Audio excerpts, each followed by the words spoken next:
At least he said first. So, point for Malin. Oh, how are things?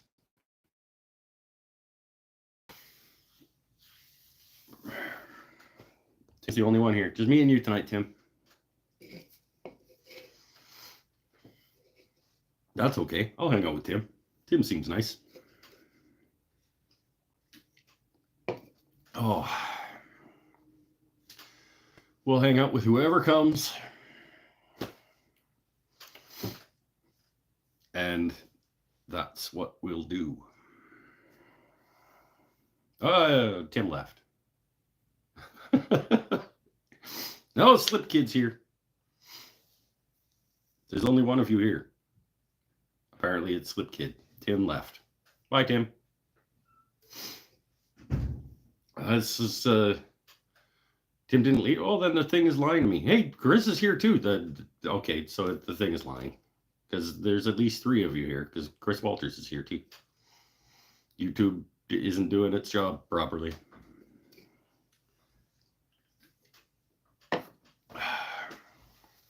Oh,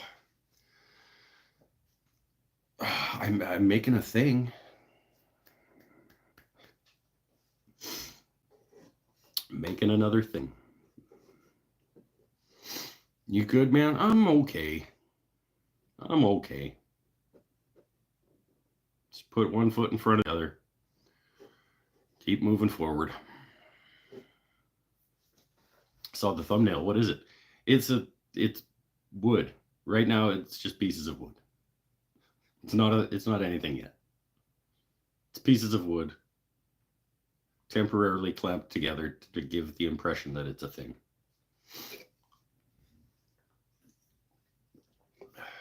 It is milled lumber cut to a dimension and clamped into a shape. Looks like a cabinet. It is a cabinet. Well, it's going to be a cabinet. Another shop cabinet, slowly replacing all of the old. At this point, I don't have too much that I haven't made, but a lot of it is like old, like when I first started, and they're just like plywood things.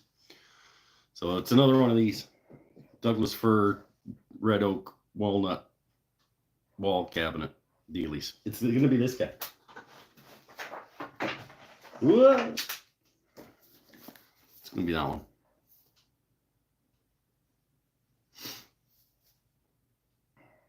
Is the idea.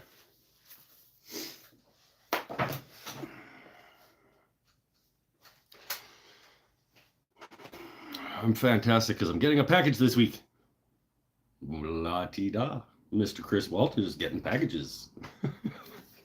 I might get a package this week too. You don't know.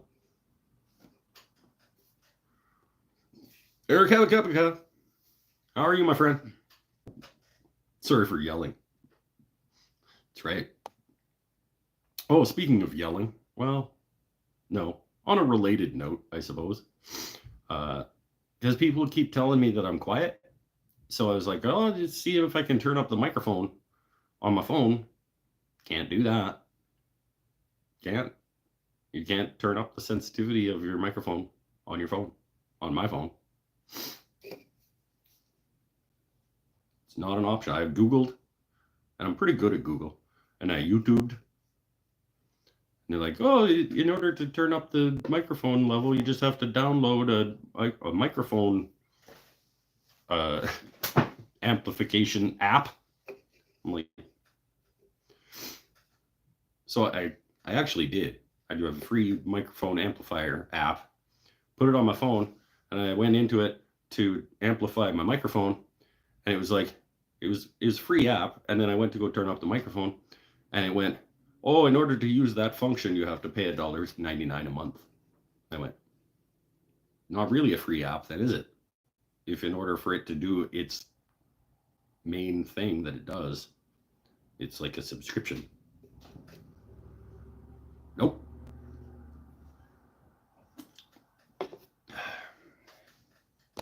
That feels scammy to me. You have a free app that you have to pay a subscription to use its function. Mm. Oh, I got pizza. This show brought to you by Domino's Pizza. It's not at all. I paid full price for this Domino's Pizza. I'm gonna eat it. Because sometimes I don't eat. I haven't eaten today. And I know I know how this show goes when I don't eat all day. And then I crush a dozen beer. Marvo's here. There's no Aurora anything here. What the hell? We'll just go to any social media platform. Because apparently, last night was like the first time in history that people have seen the Aurora Borealis. Based on social media today, pretty sure that most of the human race has never seen this happen. Because everybody was like, oh my God, look. Yep, that's the thing that happens.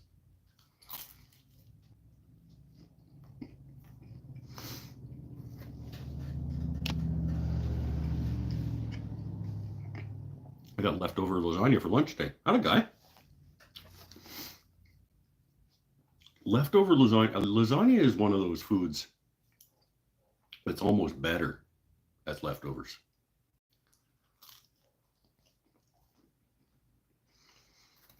So it has a chance to like fully cake up. Lasagna's good anytime though. It's good fresh too.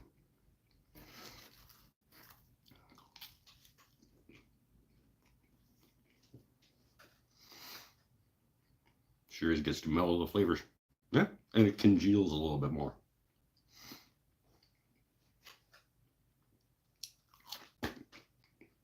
So tonight's show, it's just going to be me eating pizza and drinking beer.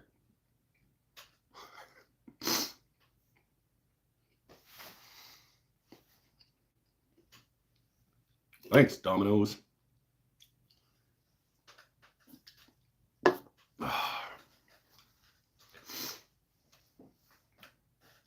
Contrary, I'm going to hot take. Everyone's allowed to have their opinion. Pizza and beer, everybody thinks is like an awesome combination. And I like beer, obviously. I don't think beer is the right liquid for pizza.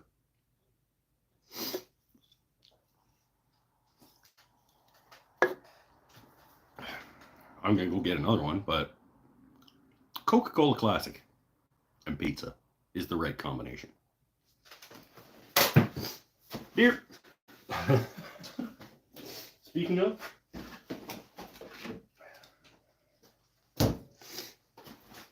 not Pepsi, Coca-Cola Classic. Oh.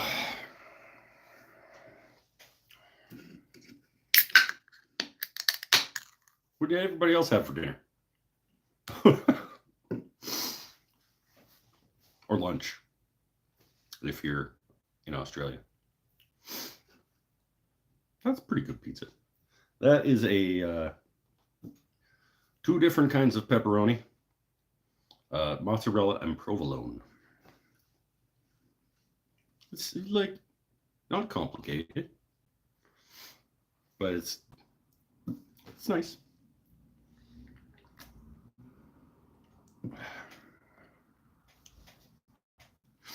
I had Domino's the other day. Philly cheesesteak on a thick crust with barbecue sauce. Philly cheesesteak pizza. All right. I'm pretty simple when it comes to pizza. I like meat and cheese and meat. So if you make any combination of those on a crust with some sauce, I'm pretty good. I don't want vegetables on my pizza. Don't. Meat, cheese, meat, sauce. Chicken parm and penne pasta for me. Oh, that sounds good too. I also have a penne chicken Alfredo pasta over here.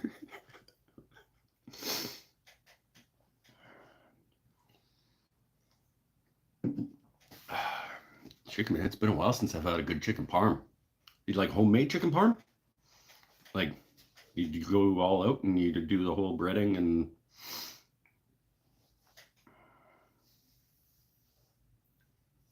Now I want my homemade chicken parm. Local pizzeria, but good though. Hopefully.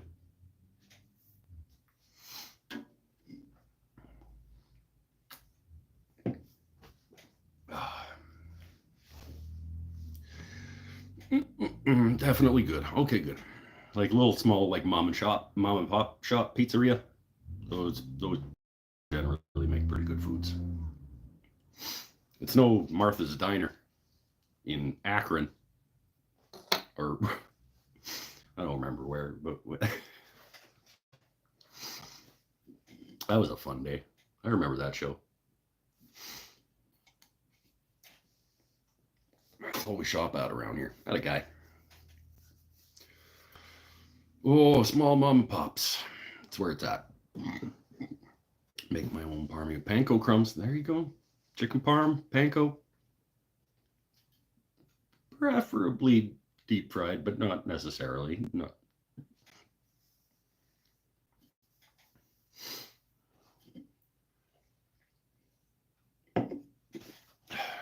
Yeah, chicken parm over either Alfredo or marinara noodles. You can go either way on that. This is Sir Bobbert. Kid Duck is here to ask trick questions. I'm ready. Bring it on.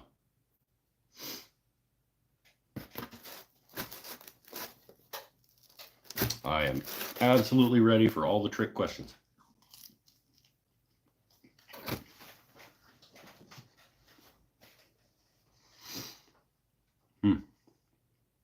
That's okay. It's not. Pizza. It's one of those things that like, even cheap garbage pizza is like pretty adequate. Domino's is like good value cheap pizza because it's like better. It's like upper low tier. Does that make sense? It's like at the top of the garbage pizza chains in terms of the quality of food they're giving you. For a price, I mean, everything's too expensive, but for relatively reasonable price, I think. I got the 12-inch, 2 different kinds of pepperoni, mozzarella provolone pizza, and a chicken Alfredo pasta for $25 with a tip.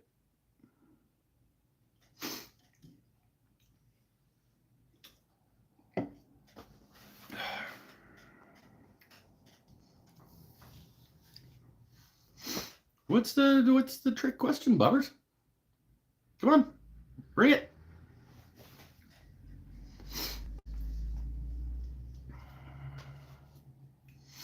Is there Aurora tonight too, or just last night? Like that everybody's, oh my god, look at that, it's purple and green.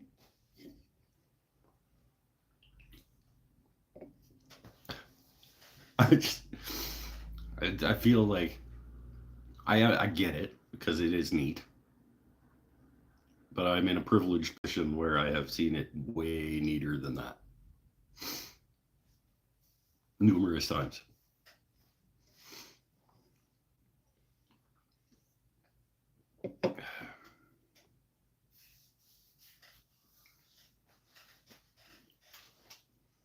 So it's like, well, we talked about that one time on the show too, how like I was driving up the highway maybe on my way home from work, or maybe not, I don't remember. but everybody was like pulled over to the side of the road and like lining the beaches to like watch like gawk at the whales swimming by. And I was like, come on, people. Like, never seen a whale before? Come on. It's one of those things where it's like, you almost forget. You can forget how magical and wonderful things are when you just become accustomed to them, I suppose. Lajeunesse is here. Ordered Domino's for tomorrow. Like, I get the commission on that sale, Domino's. 2 medium, 2 topping pizzas, $7 each. Yeah, we're Canadian, so we are, that same deal for us, I think, is $8.99 per.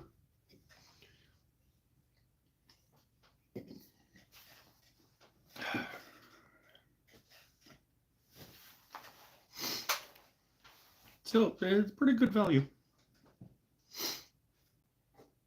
I'm selling your pizza, Domino's. You hook me up with a discount code and an affiliate link. I would take that sponsorship, 100%.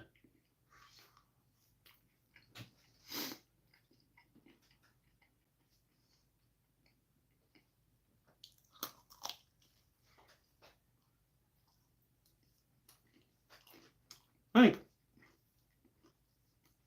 Domino's was in one of my videos.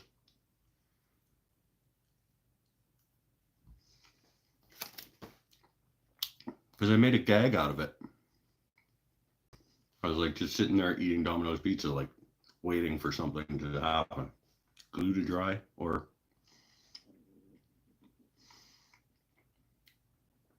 I don't remember.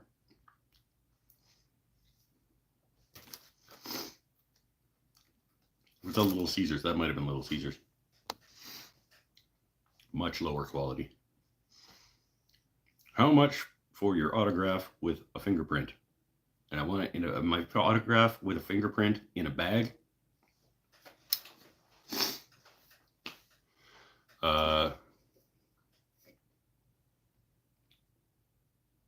Well, I think I have that on my Etsy store.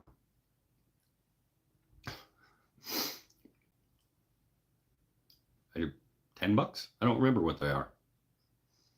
It's like a signed wooden business card.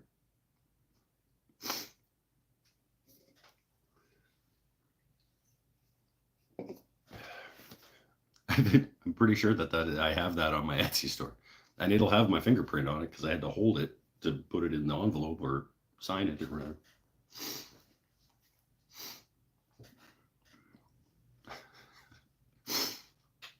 That's funny. I actually make those. I make autographs with. Been in Mamo class all week.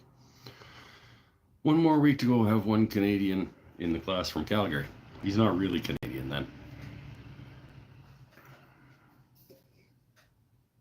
He's from Calgary. We don't talk to them.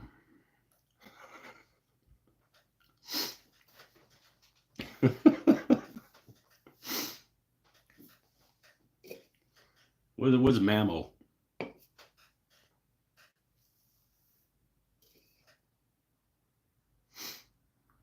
Oh, you do the medical equipment. Is that like a mammography machine? I think that's you. Is it Todd? Are you the one that works on like the hospital gear, the MRI machines and stuff?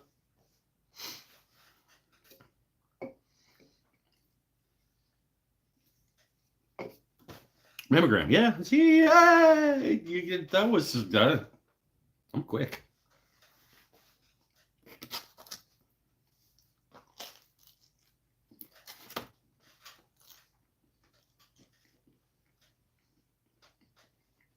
Is a piece of information for everybody. Those get to touch boobies. those machines.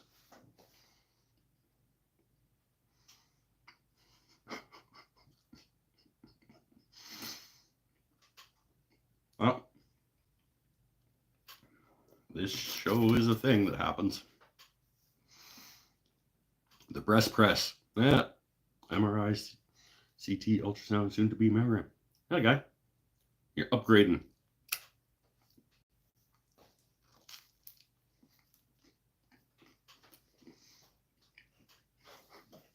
Those machines get to touch boobies. What are you, 12? Like,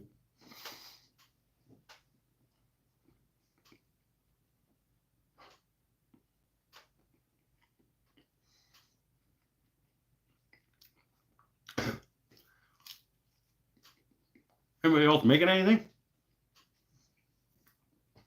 Making a wall cabinet.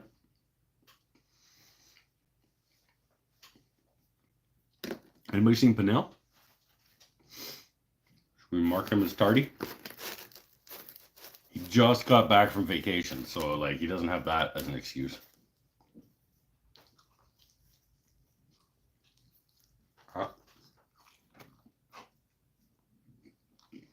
This is probably really entertaining. Gotta eat.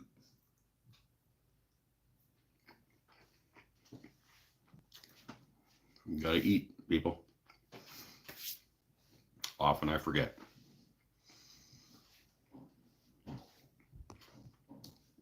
$40 pounds of pressure on the girls. It'd be nicer. That's too much.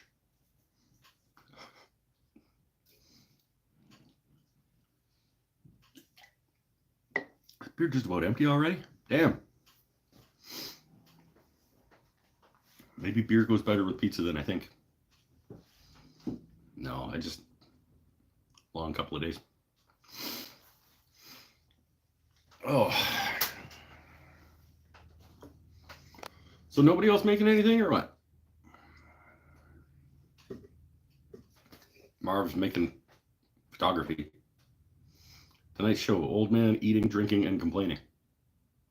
Well, that was mean. Not that old.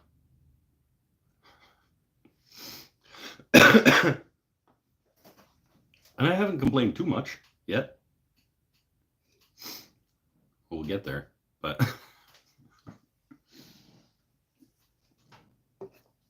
I mean, it's no different than most nights except for the eating part, which I think is important. I'm working on hand-cut dovetails and failing. Well, not failing, but they don't look great. I'm going to have some of those on this guy. I'm going to have 16 sets of dovetails on this guy. 1, 2, 3, 4, 5, 6, 7, 8, 9, 10, 11, 12, 13, 14, 15. Yeah, 16 sets of dovetails on this guy. That is Tuesday. Well, 4 sets. 4 sets on Tuesday for sure.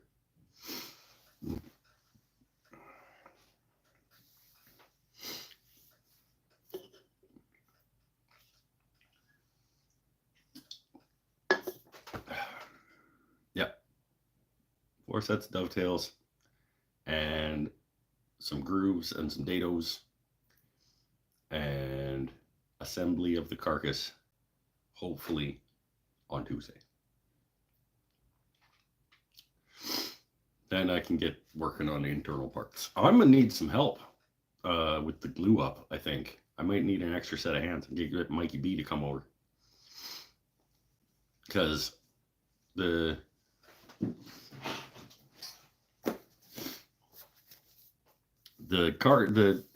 outside, the dividers with the dividers in them and a back panel are one glue up. They need to be one glue up. I don't know. I don't have enough hands. So I think I'm going to have to get my boy Mikey B to come over and like is hold this here and this here while I put these two things into those things and then get the back panel in and then pinch everything together with the dovetails on the corners.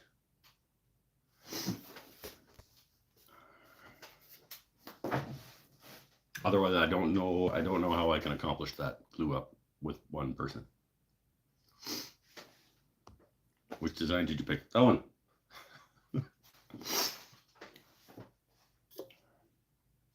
It's the most straightforward of all the designs that I liked. That one's I think the right amount of like there's some challenge involved, but it's still all elements that I'm comfortable with. Did you pick rice paper? No, I think because this one is just the shop cabinet, it's almost like a prototype of that design. Like I'm using that as the foundation for this. I don't know that I'm going to do the fancy like tree thingy in here. Just kind of like feeling out dimensions and getting another cabinet for the shop to replace an old cabinet in the shop. I mean, maybe, I don't know. Are you sliding the back panel in last?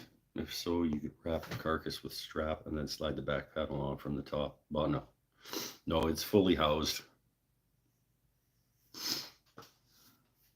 Yeah, that's part of the problem is the back panel in terms of the glue up. I mean, in theory, I could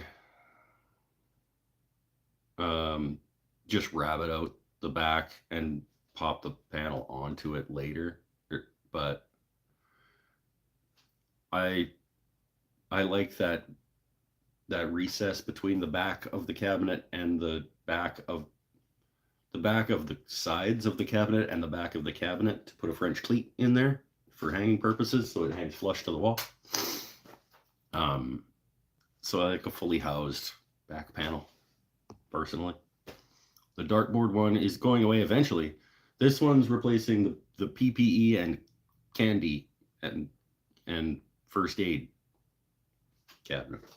It's that one with the blue painting on it over there.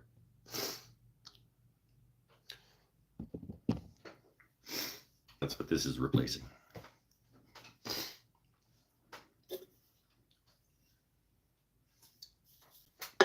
So it's going to house my wine gums, my Veritas Band-Aids, my safety glasses, probably some Chicago-style popcorn.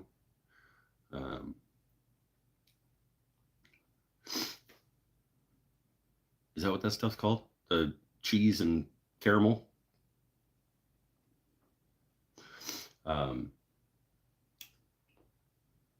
What else lives in there? Not too much. I'll figure it out.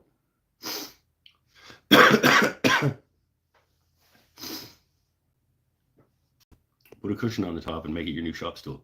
It's not quite tall enough for a shop stool. It is, final dimensions will be give or take 16 by 24 and a half. And 24 and a half is not tall, is it? No, for shop stool.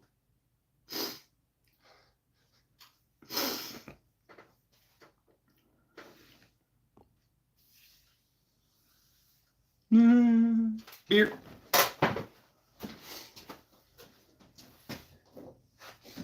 Oh, they're going down good again, though. God.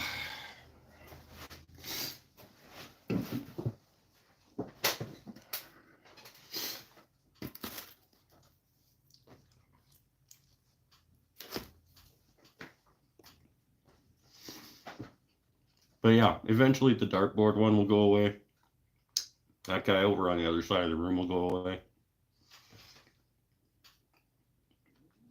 Both the pegboards will end up going away and being replaced with cabinets in this style. Shop is gonna look sexy when when the reno happens and gets fresh coat of paint and new lights and everything gets replaced with like these kinds of cabinets.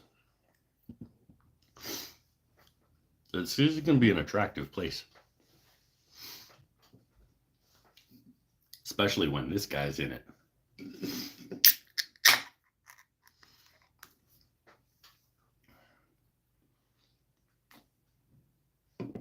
Especially.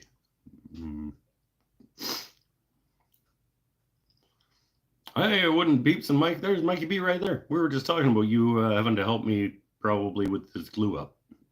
I cannot fathom how I'm going to get this thing put together in one shot with the number of joints that need to come together at the same time.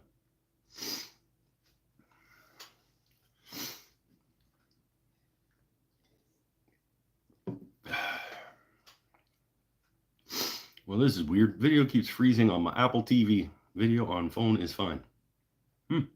That sounds like an Apple TV problem.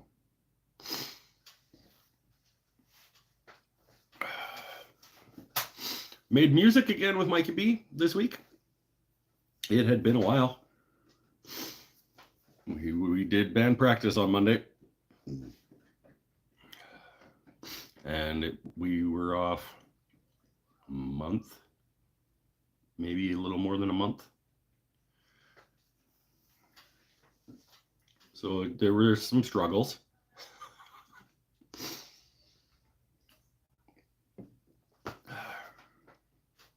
I've had issues all day today. Could be the solar activity. Yeah, video on MacBook is lagging. That just means that you get to watch me longer. It's actually a benefit. Vineyard Farmhouse. Hello, my friend. I was on his show this week too. There's all kinds of things intertwining here. I was on Brian's show on Monday. I was playing music with Mikey B on Monday. I was making wall cabinet this week. So this is that Douglas fir pile that's out on under my deck that I got from Mikey B for like $100. And it just lives out under my deck, and once in a while I go grab a board. This is long since paid for itself. That's this cabinet, the lathe tool cabaret, the whiskey cabinet, are all from that pile of wood. And it's nowhere near, like, it's probably half. No, it's not even half. Jam Night wasn't a major success. It's always a good time to blast some tunes. Yeah, I agree. There were moments. We had moments.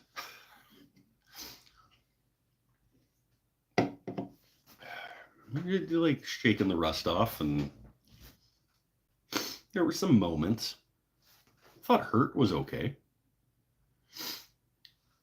The second time.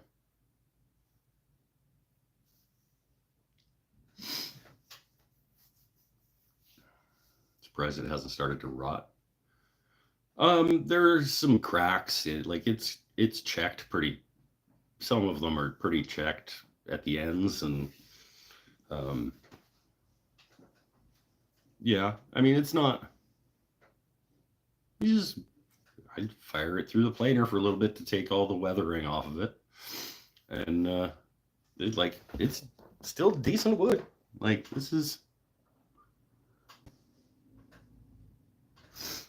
It's fine. You gotta work around some knots and work around some cracks, but it's a pile of, at this point, free wood, and it's Douglas fir, so it's already garbage.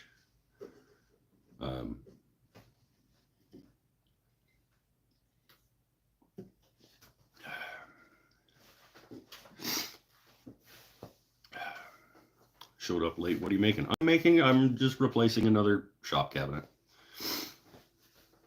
I'm making this one.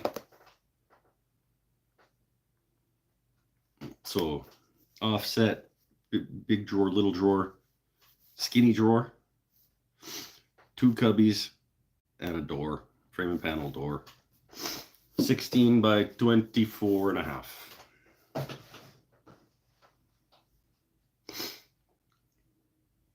Where's it going to go after shop rental? It's part of the shop rental.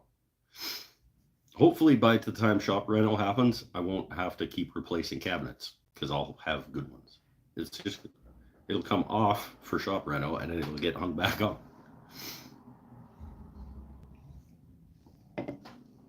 Same with this and that and that. No, I'm not going to have that many cabinets done by the time shop rental happens. But shop rental should start thinking about when to plan that. I think I'm going to need to book. I think I'm going to have to use vacation days because I'm going to need friends in order to get it turned over quickly enough to not have my shop like out of commission for 2 weeks. And I don't have enough friends. Well, I don't have enough friends, but my availability doesn't match up well with my friends' availability. So I might have to book off.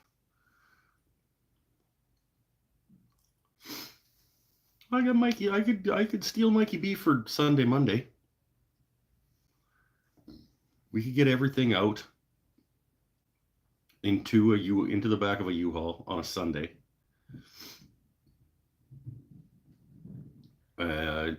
Wash the walls and paint the walls. Am I being too ambitious? Mark might be off days these days. Seth's off Sunday. I might have enough friends to get everything out into the back of a U-Haul and washed and at least started painting, like to do the edging, or what do they call it? Cutting in on all the little corners that you're not going to get with the roller. Monday with the roller and paint the whole place. Tuesday, everything back in. And then I can chip away at lights and cabinets, and I'm overreaching, aren't I? To think that I can like clear the shop, paint the shop, and get everything back into the shop in 3 days. I think that's probably not a thing.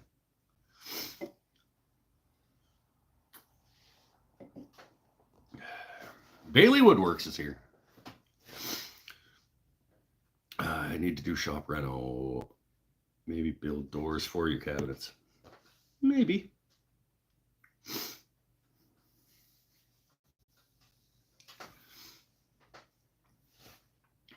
I don't have doors on that one. Easier to access things if you don't have to open a door first. And then there's these ones that I have to move out of the way to like, if I didn't have doors on this one, it would probably.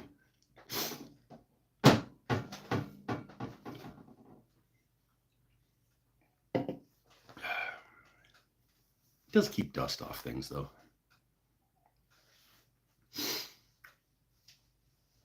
Oh, still thinking about how to spend all my money. Gotta make that order from Scott for a bunch of custom wax. It's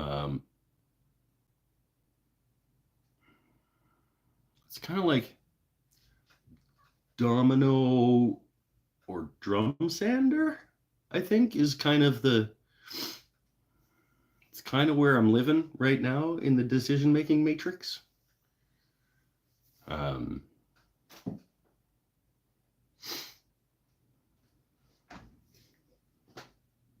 I don't know.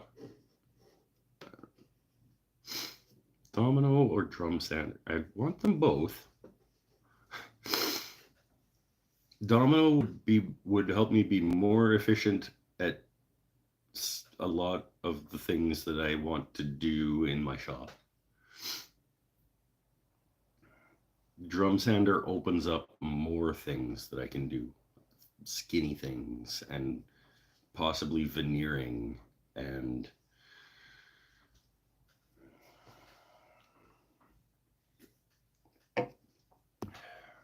get a sander. Yeah, but you just have a hate on for Festool though, don't you? Isn't that your thing? Aren't you one of those like anti-Festoolians?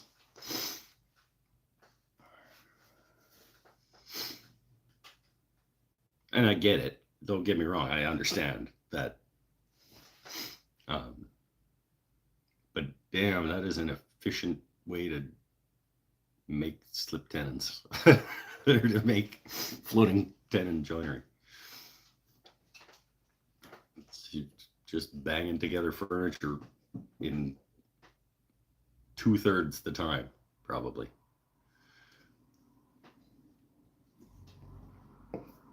I could make a coffee table in 3 days if I didn't have to do all that shit with the router. And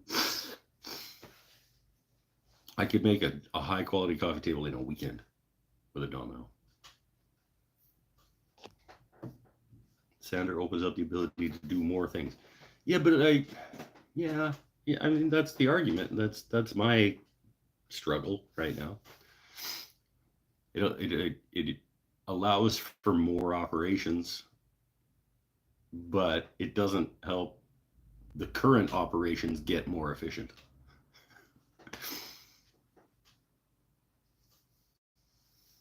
You know what? If I get a few more people over at patreon.com/wooden things and stuff supporting what I do here, maybe I get both. Eventually I'll get both. I know that it's just which one first. I know that I will own both of those things eventually. Build a Morris tenon machine. Matthias sells plans to do one. Yeah, probably does. Then I have to incorporate into my budget. If I do that, then I have to start budgeting for like a weekly paying somebody to come and punch me in the face.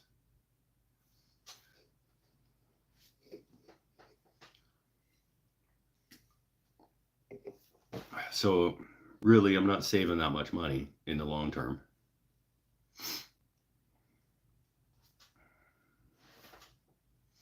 It'd be like, yeah, but like a punch in the face subscription service that I'd have to sign up for.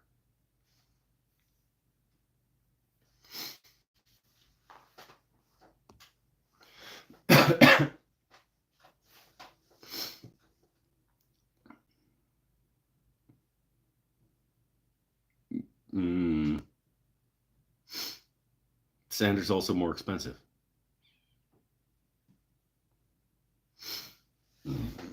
What's the MSRP on a Supermax, whatever, 1632, whatever that one model is called? Yeah, I think it's a 16 Supermax. $2,500.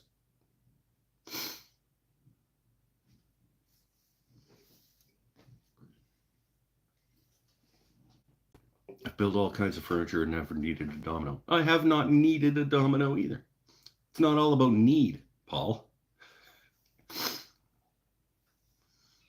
I absolutely don't need a domino to make furniture. Go a lot quicker. I think it's $1,400. No.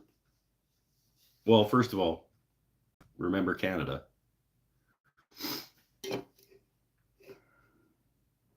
It's gotta be. It's over $2,000.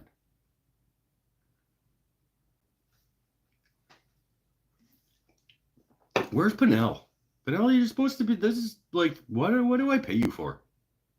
You're supposed to be here doing my research and my fact checking and stuff.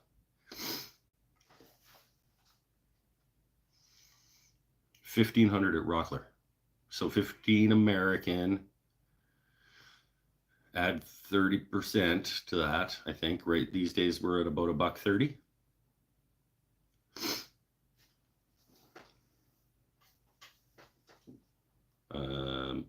Plus add the fact that Canadians get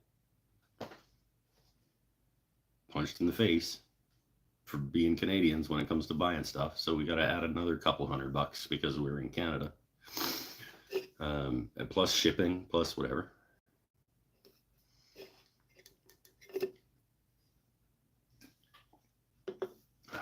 $2,000. So 25, like I said, after either shipping or our punishment for having a local retailer, we're probably $24.99 at a local shop. That's $1,000 more than the Domino.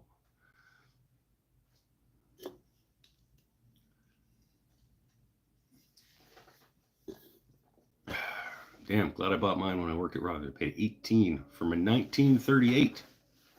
Man. But that was also in 1968, Paul. So we got to think inflation and whatever.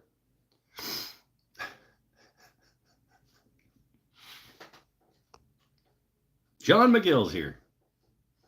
McGill, my Canadian friend, can you do me a favor and look up, does Lee Valley sell Supermax? The Supermax, its smallest, I think it's a 1632 drum sander from a Canadian retailer. Actually, you can go to Laguna. I think they have the MSRP listed, laguna.ca, maybe lagunatools.ca. And I think they say what they are selling for on Laguna. And then they say, like, go find your dealer at this link or whatever. Because Pinnell has quit, apparently. He just is like, enough. I've given up on this guy. He's not going anywhere in life. Sometimes you just got to walk away from a bad situation.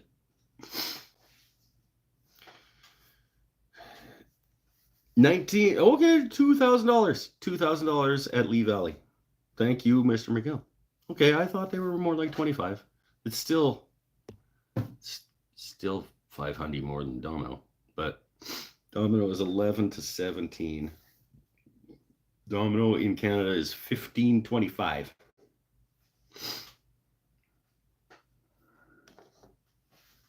So only $500 more for the drum sander than the Domino. He stopped in and said hello. Did he? What the shit? Oh, I gotta do live chat. I can't do top chat. I gotta do live chat. Stopped in, said hi just so he could be marked here, and then left clearly. That's some pro-employment. That's good. That's good employment right there. It's like, hey, I'm here, boss, and then zip out. Hey, Kapla's here as well.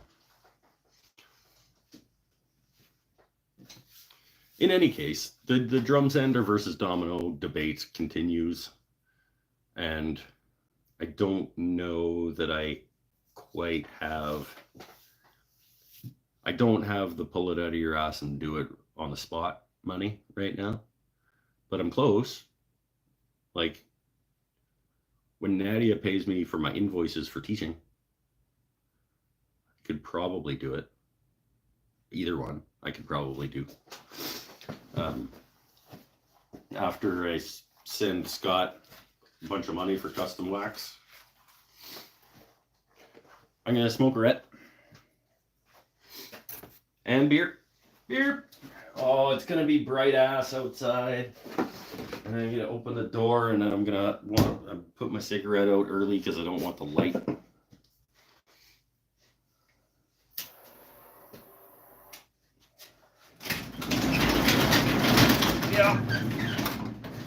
Yeah, that's going to be uncomfortable.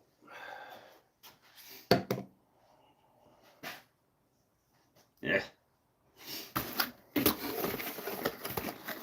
Oh. How you doing, Kapla? You making anything cool these days? Worst part of the drum sander is replacing the table grit belt. $120 for the one on my 1938. How often you got to replace, like you talking about the conveyor belt? How often you got to replace that? I would think the worst thing would be replacing the sandpaper.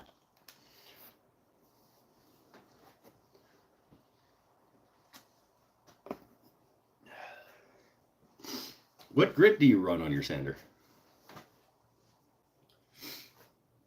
Hypothetically, if I get one, these are the questions I'm going to want to be asking. So I was able to get a replacement belt for my drum sander, but replacing it will be a job. Oh. You shouldn't have to replace those.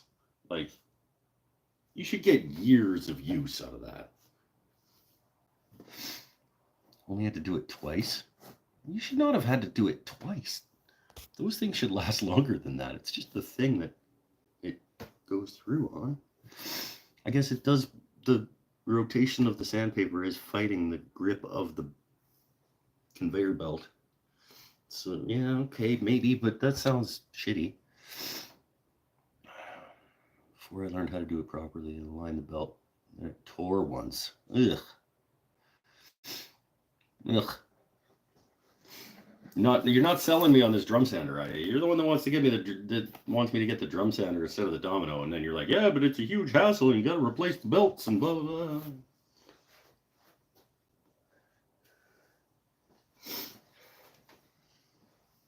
Run 80 grit, $8 a roll. And how long does a roll? Like, you're talking $8 per replacement?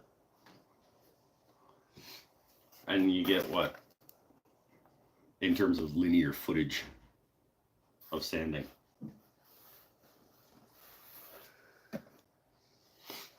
Doesn't matter. I don't really consider, like, sandpaper cost is just a cost. I'd love a drum sander. So that's what we're talking about. Maybe the drum sander is the next thing. I'm going back and forth between the Domino and the drum sander. Just got some alcohol ink for resin turning I'm working on. Let you know if it actually works. Oh, it'll work. Well, unless you're not, I don't know what alcohol ink is absolutely a good pigment for resin. It's one of the things we use down at the shop for charcuterie boards and stuff. I teach that class, making resin wave charcuterie boards. And we use alcohol ink as a pigment in that.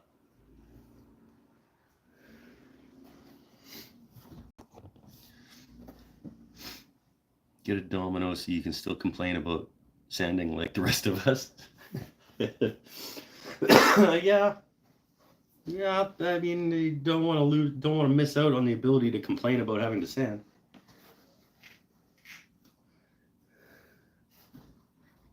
But I will, if I get the Domino, I'll lose out on the ability to complain about having to cut all these mortise and tenons by hand or by router or whatever. So either way, I lose out on being able to complain about something.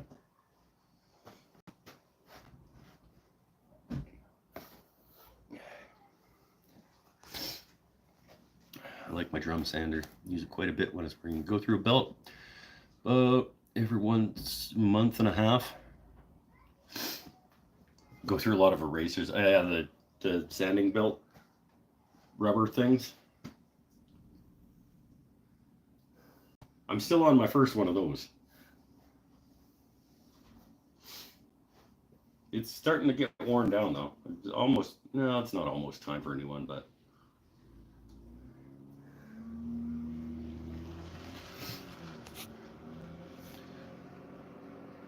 Lily Hevish is the queen of dominoes, but hers have nothing to do with working Festool. With working or Festool. Oh, so she's an actual dominoes player? You know the name of a dominoes player?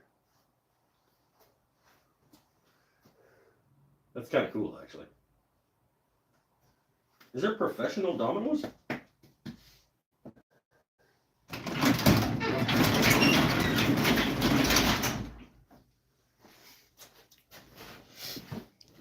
Like, is it a sport people watch or a game? I guess like chess isn't a sport, but it's like a big deal, and they're professionals. And think, I guess I shouldn't assume. I should assume, in fact, that dominoes would have a professional league.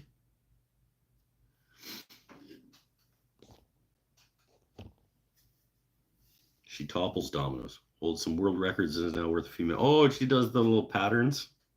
Those are neat.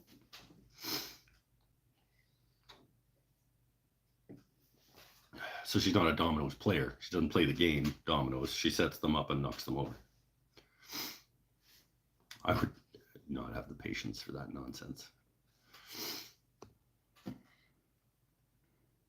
I gotta admit, when I first saw that statement, she topples dominoes, my brain didn't say that. My brain said she's a topless domino player or whatever. I was like, oh, that'd probably go well on TikTok or OnlyFans or something. Topless dominoes? Might watch. No. I don't have time.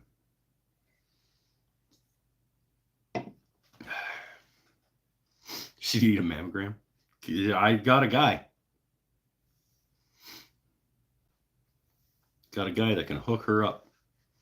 Torsten Fornfeld is domino world champion for 2023. Yeah, okay. Topples, question mark? Yeah, that's when my brain saw topples and read it as topless and inferred. I was wrong. It's okay. Torsten Fornfeld. Not a guy. Congratulations, Torsten.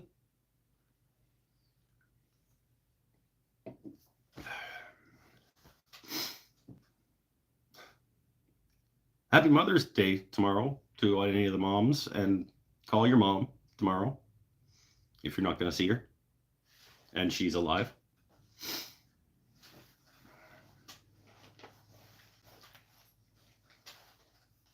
I prefer the assisted self-exam.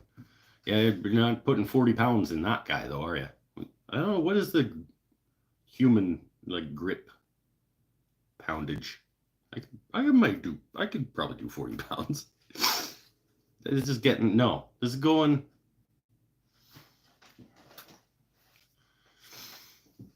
No, let's move on.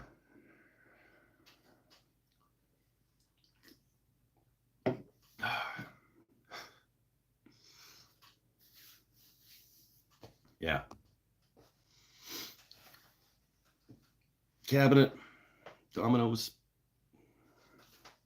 drum center. That reminds me of a video that I swear to God, I thought you were going to say Matthias Wandel. Mattens Leitchich did after winning World's Strongest Man, and some kid won a Fortnite contest. Got a check over 4 times, but yeah. Yep.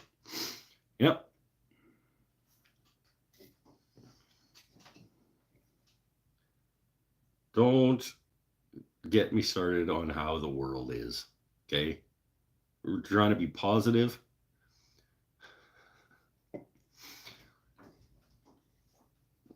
One of the resolutions for this year is to look at the good things happening in the world. You guys are actively trying to get me to not succeed in that resolution by telling me things like that. In their 20s, the average grip strength is around 46 kilograms, 101 pounds. 30s, the average grip strength is 44 kilograms, 97 pounds. Okay, so yeah, I can put 40 pounds. I could do it, man. I could be a mammography machine. 40 pounds.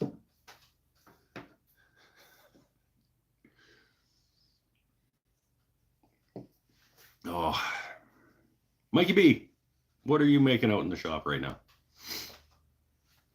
You putting the little springs in your little truck?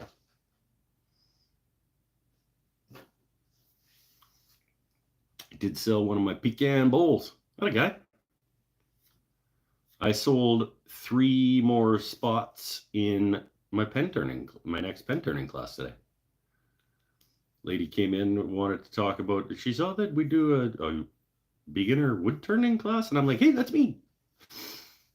So we talked about it, and she signed up 3. She's like her son and his buddy and their aunt or something.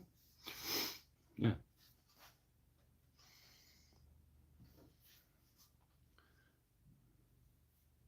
I was out of the room. Were you talking to me? Yes, I was. I was asking you what you're working on right now, because I assume that you're out in the shop, probably doing something on the toy trucks. Are you making the rocks? Are you making a little like diorama? Sold a guitar at the guitar show last week. Sweet. You're in the living room? Oh shit, you got this on the TV? Am I big? Am I like wall size? I like finding out that I'm on TVs. I don't know why. I like knowing that some people watch this shit big.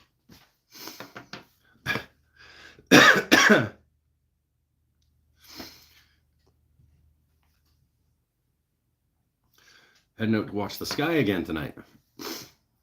We were talking about that earlier too, about how like I mean I get it that not everybody has seen this shit before, but to me it's like when the whales swim by down on the waterfront and everybody's like, oh my god, look at the whales, and I'm just like, yeah, they're fucking whales, like come on. So but I get it. No, I don't put you on full screen. Your head is big enough as it is. My head is exactly, well, technically this is not head.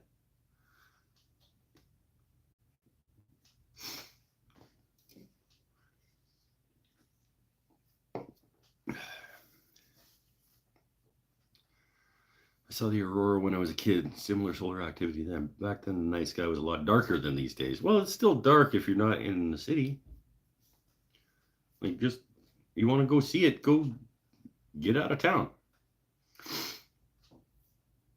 We had some great displays in North Texas last night. I guess that's another thing, too, is that it's like this round of it has more areas able to see it. It's more visible in more places. It would be amazing in Iqaluit, probably. Like last night was probably gangbusters in Iqaluit.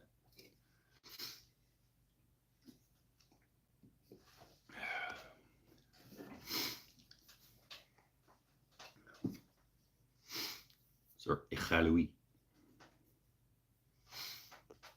The sky's dark where I live. Yeah, we don't have to go too far to get dark.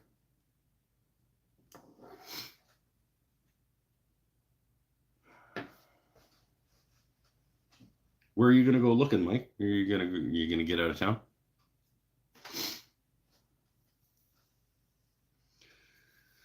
Wife who's in all makes her want to live up in Canada even more so she can see more of them. Yeah, it's a thing. Southern Canada, not quite as much. I mean, more than Texas, I assume, but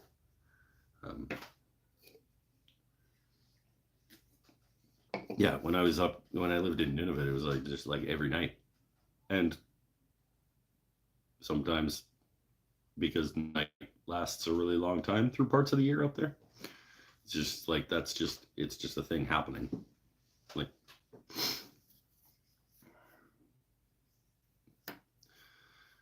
we've talked about Canada living recently as well. Come on up. Water's fine.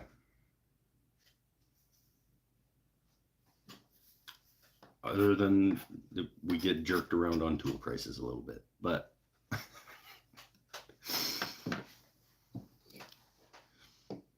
and don't move to Calgary or Winnipeg. Ugh.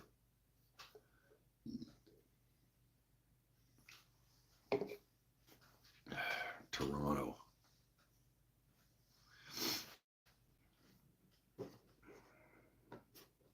Regina. Ugh. I'll just list off the places in Canada you do not want to live. Okay. Brooks, Alberta. Top of the list. Absolutely the worst place in Canada to live. Followed closely by Calgary. Winnipeg, Toronto, Regina.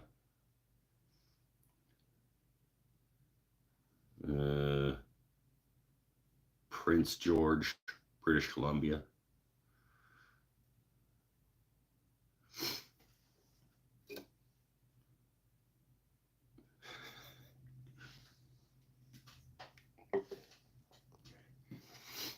Have to stock up on denatured alcohol before I move there. Yes.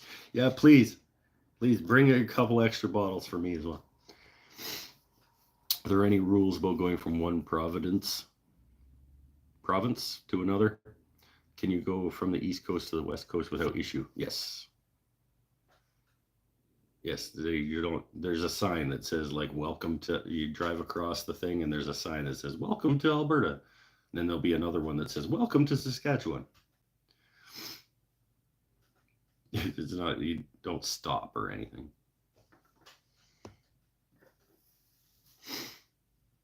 Do they sell fuel in Canada? I don't know why that's in quotes. Yes, sell various forms of fuel. She's moving from Petawawa, Ontario. Oh, wait, one of the turners I watched is moving from Ottawa to New Brunswick. Do not envy him watching his show. So he's moving from Petawawa to New Brunswick. I think he's probably making the right move.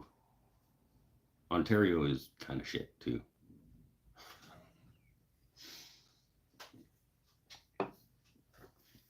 It's not, I don't know.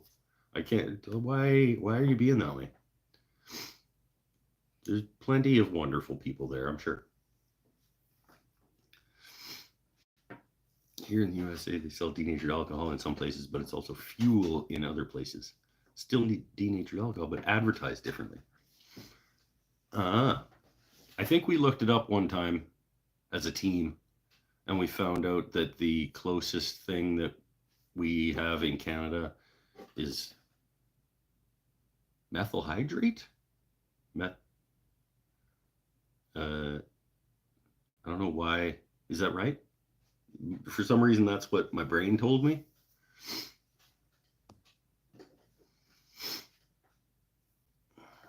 Him and his wife were originally from New Brunswick. They took the army took them to Ontario. Oh, okay. Denatured methyl hydrate. Can you buy acetone in Canada? Yes. I have acetone in the cupboard right over there. I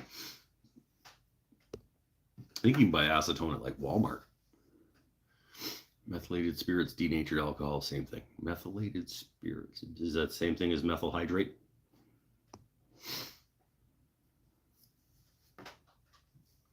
Clearly, I'm an expert.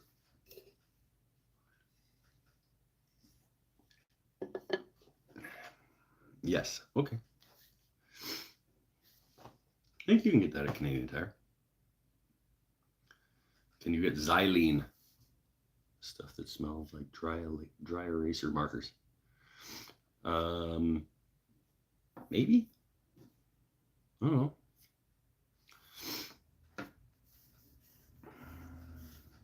It can't be the same. Like, it has to have a different chemical composition in some way. Like, even if it's like similar enough that it has the same properties or whatever, that's different. But it can't actually be the same thing. Because why would they just call it something else if it's the same thing? It has to be slightly different chemically or whatever, right? Am I putting too much faith in probably.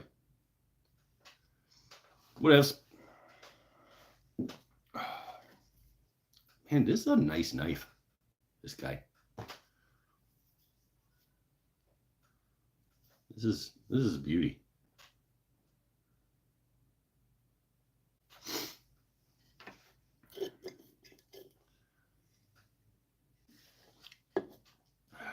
Started working on the round green oak cutting board. Green oak cutting board. Had to plane off 1.5 inches to run it through your sander. How thick was it? Jesus. I'm on your Etsy and I don't see a business card for sale. Are the calendars are still up? Yeah, I'll sign one of those and send it to you if you want. The 2023 Mike's Wooden Things and Stuff calendar.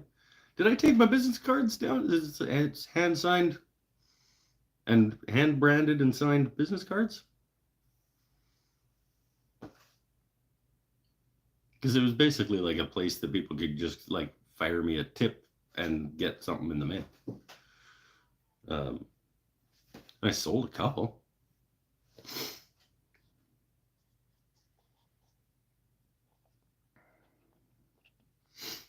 Very slight, but it really does come down to advertising. Like here in the US, if you buy diesel fuel versus fuel oil for heat, same thing, one has a dye.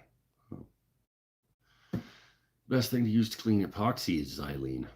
Xylene cleans liquid and semi-hardened epoxy, not much better than much better than alcohol. Okay. Yeah, we use the strongest alcohol we can get down at the shop. So sometimes we can get 90% isopropyl, but most of the time we're stuck with 70. Got to get my floor jack under my shed really soon. Need to get some bricks under there because the floor is sagging. You should pour a concrete pad. That's what you should do.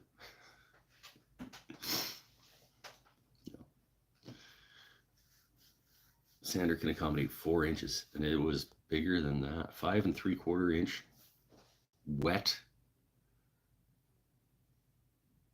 cookie of oak. This thing's gonna crack all to shit. What? Like, you told Buddy that this is a terrible idea, right?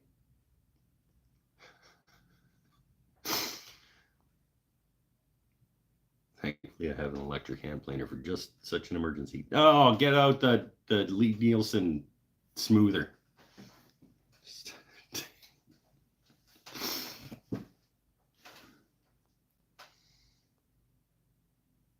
If I owned this place, I would have done that to begin with. Yeah. I do see a signed wooden business card. I'm gonna add it to my cart. Here, hold on. Are the coasters still up there? I haven't been on my Etsy store for a long time. We still got the coasters?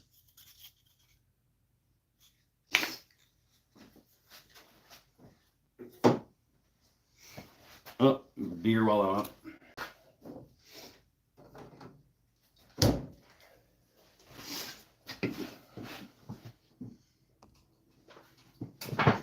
Yes, I did, but he still wants it. That's so stupid. Oh, I hope it goes terribly, terribly bad for him. I don't. No, I don't. Why am I wishing negative things on people I don't even know? Don't do that. Just because someone is misguided doesn't mean that they're bad people. I'm looking to get a branding iron. Just finished designing a logo. Okay. Need to decide on 1.5 inches or 2 inches. Honestly, it sounds weird, but I would go smaller.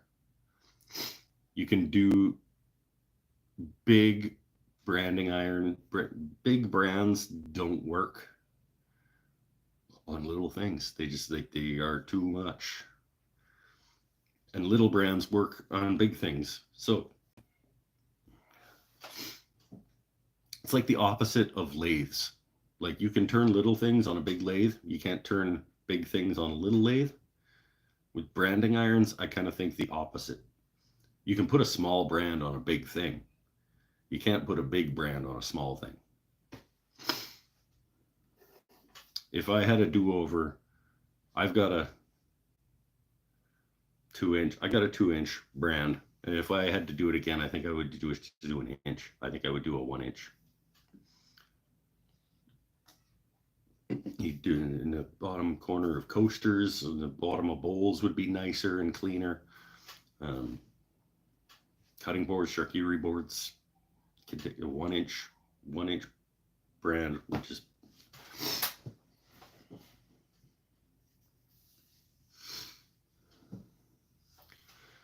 need to print them both and see how they look. Yeah, you can do that. Just print out your logo 1 inch, 1.5 inch big, and 2 inches big, and then set it on your work. That little printout, set it on your work, and be like, that is too big. That is too big. That's too big. I think I'm pretty confident that you'll go for the smaller one. You can put it on more stuff more comfortably without it overwhelming the piece. Had a really hard time finding the right font. It was Helvetica. I'm telling you, should have just used Helvetica.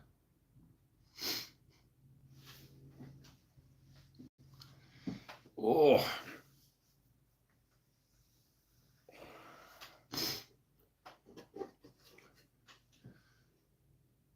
Webdings. So, Mike, are you going to go rent something to jack up that thing?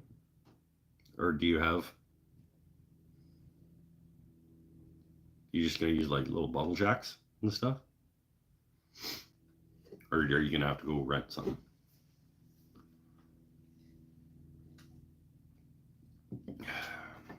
That wouldn't work for signing my John Hancock.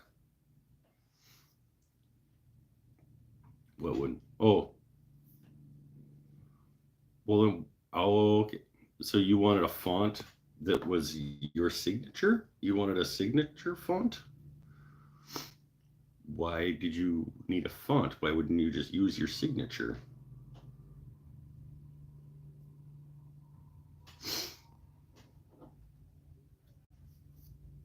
I'm gonna use my floor jack. Same thing I'd use for my truck. Okay.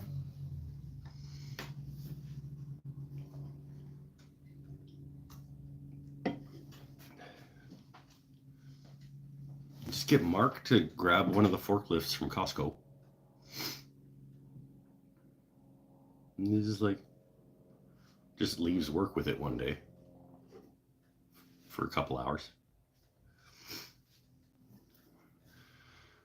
Went on a 250-mile bike ride with wifey this morning. It was nice. Went to surprise my brother from another mother on his birthday. Took him some homemade cake. Hey! One of the John Hancock font, the one that has the correct J. K. No forklifts in my swamp. I just put down some garbage OSB that you stole from work. It'll be fine.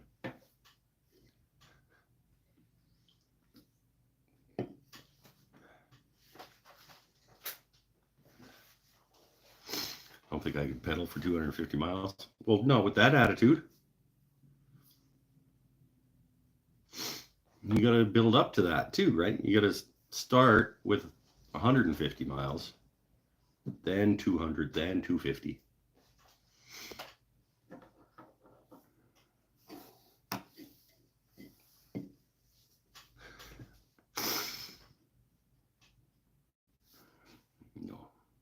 No.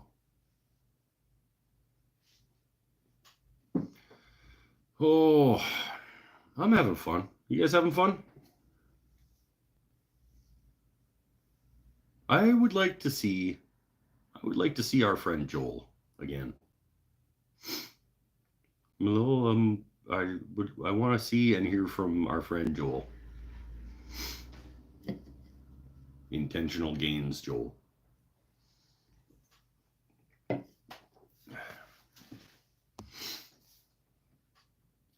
Yes, fun. Hey!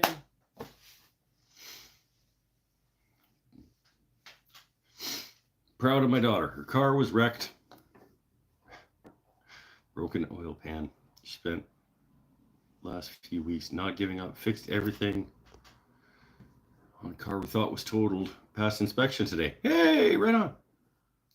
Making stuff on the PC and OPL on the TV. Of course, it's fun. OPL. Operation Penis Lift.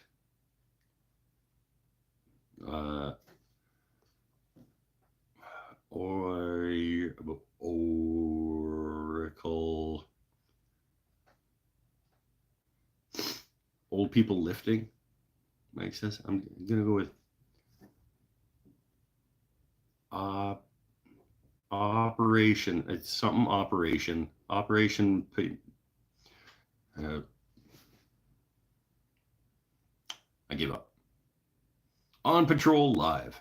I gave up just in time.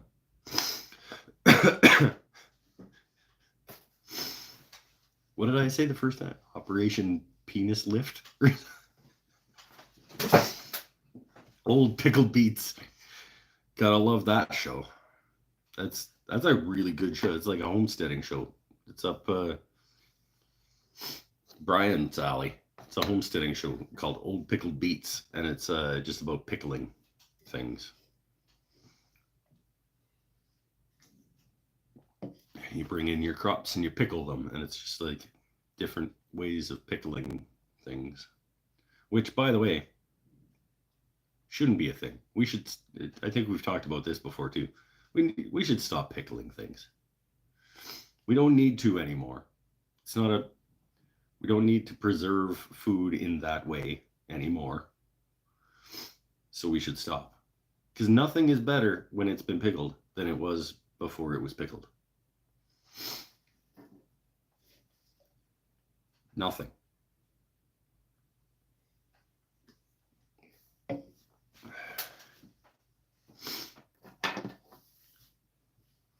You come at me. There is nothing on this planet that is better pickled than it was before that.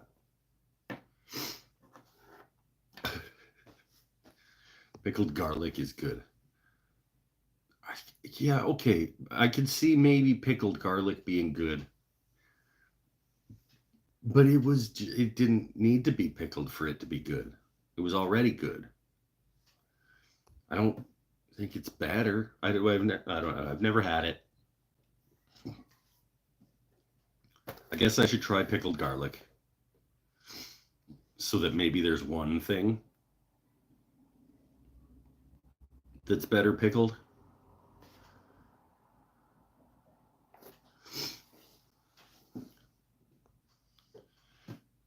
I don't like anything pickled other than pickles.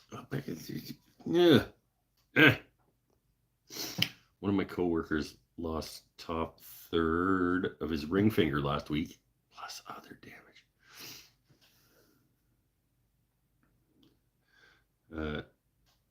Planing an 8-inch long board on his planer. No push blocks or blade guard. What? Hold on. Why would he have a blade guard and push blocks on his planer? Is this a table saw or a planer?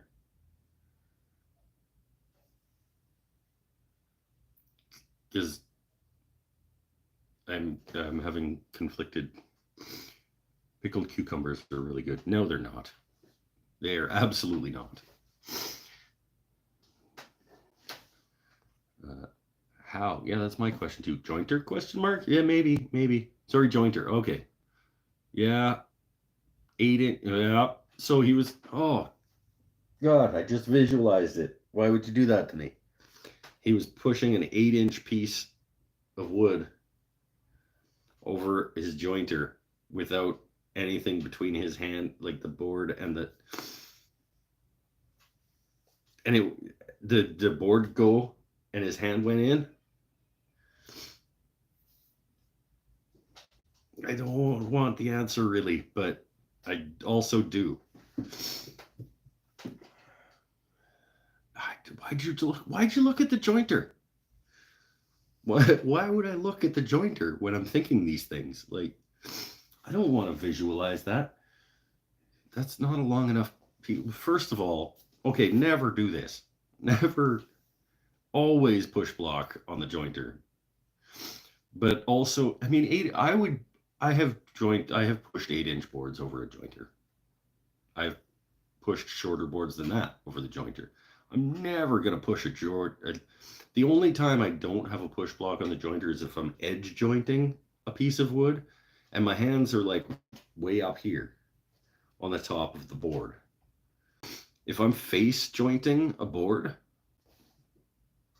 zero chance you'll ever see me pushing a board over my jointer on its face using my hands.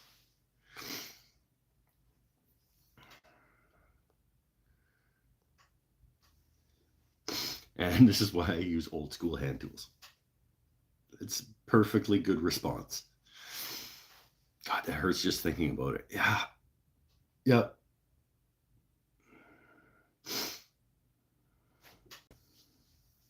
God, I missed it. Did it take the board and his hand went in?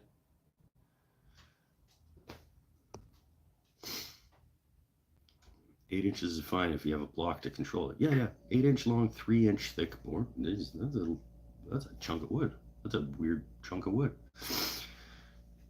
I would push an 8-inch. I'm 5 beer deep, and I would push an 8-inch board over this jointer right now. I'm absolutely not going to do it with my hands. I'll do it with one of these. There's a little hook on the end of a dealie that sits on the thing, and you push. If you don't have one of these, make one, buy one, whatever, for your jointer. I mean, mine is fancier than it needs to be, but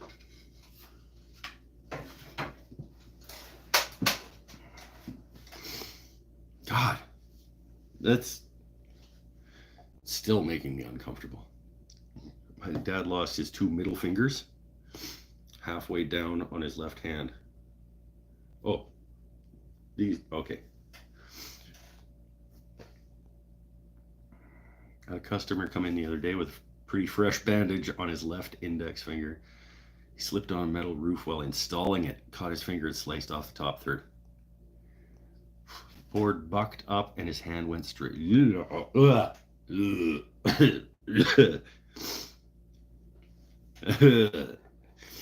sent me pics. I don't want them. Don't send them to me. Do not send me those pictures. Not even as like a, see, he showed me. I don't want to see that.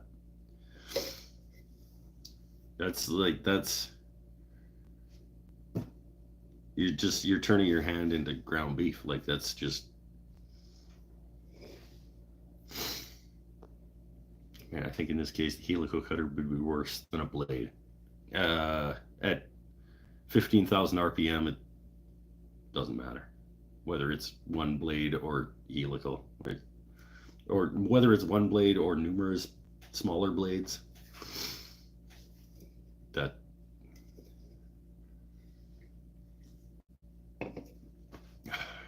well, okay, thank you. My fingers hurt just thinking about it. I don't know how much it would hurt. I mean, it probably wouldn't hurt that much, honestly, because they're just gone. It's gone. Like, their nerves and everything are just, I don't think it would hurt.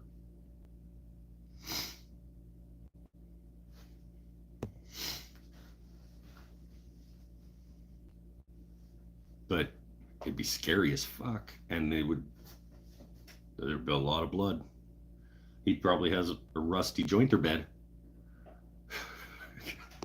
because he got blood all over it. Now I just want to kiss my Stanley number 7 and thank it for not taking my fingers. Yep.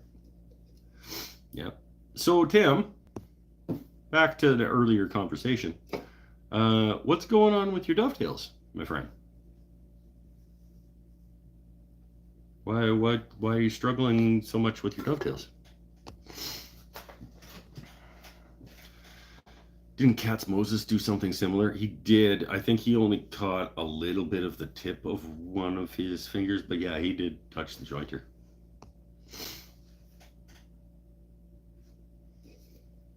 Careful where you kiss, might take your lips off. Just don't move it while you're kissing it. Like, don't kiss your jointer and your jointer plane and, like, as you're kissing it, give it one of those.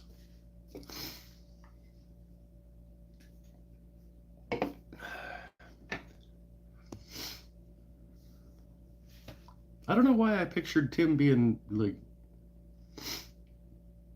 I'm not sure why I pictured you being like dovetail guy. Maybe because of all the old tools. I just picture you being like old timey woodworker, like perfecting his craft and like precision and stuff. I had very little experience with doing them.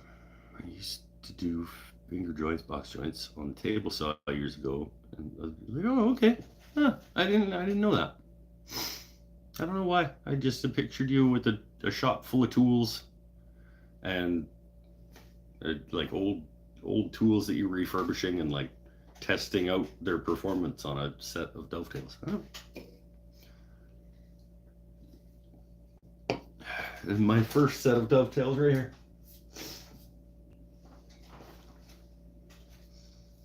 Cut on the wrong side of one line, but otherwise pretty good. Oh. This was my first set of half blinds. I think it was one of these were my first set of half blinds. Actually, no, I think I did the other drawer first. I'm not gonna be able to get that one all the way. Yeah, I did the other one first. I could tell as soon as I opened it, I was like, yep, that one I did first. Not awesome, but not bad. See if I can't get that whole drawer out of there, but and I can't see what you guys can see. But yeah, that's my first set of half blind dovetails there. Not, I would hope that I do better than that if I'm cutting them these days, but not gross. I thought the same thing about Tim, right? Doesn't he give off that aura? Like a Paul Sellers motherfucker? I'm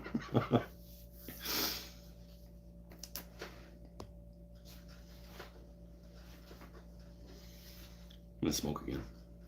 We used to have an old woodworker that came into Rockler. We called him Fingerless Fred.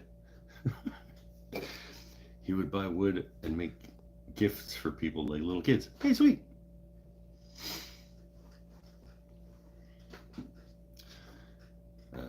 If I don't wear my glasses, all my woodworking is half blind. Hey-oh!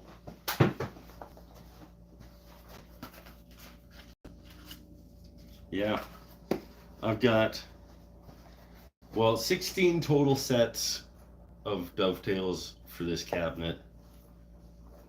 1, 2, 3, 4, 5, 6 of those sets are half blinds.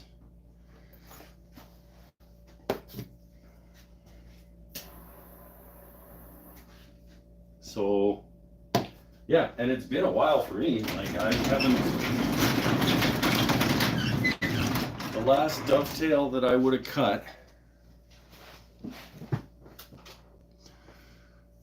what would the last dovetail that I cut have been? Would it be the lathe tool Cavarock? Can't be that long ago. Maybe. My last set of dovetails could have been on the lathe cabinet. So, a couple years. Year and a half, at least. If that is the case, that was my last set of dovetails. Paul appears to be doing better. I saw his last health update video. Oh, right, because some asshole mugged him or some shit, pushed him off his bike or not. Like,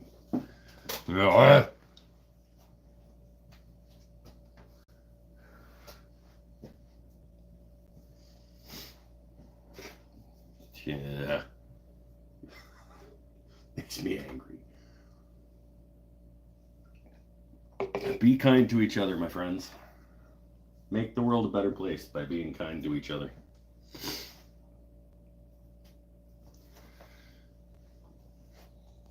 Make up for all those people who aren't.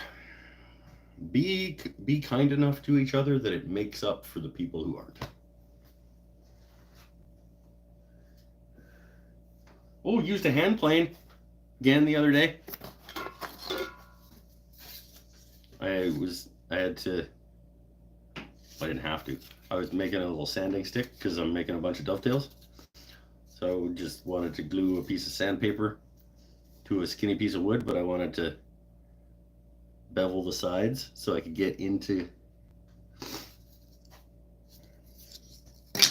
the X60.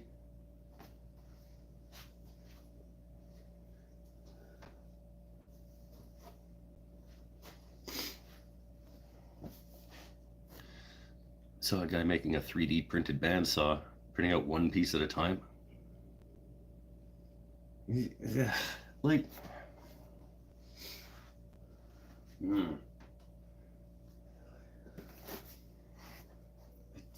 I don't want. No. Not. Power tools should not be made out of wood or 3D printed.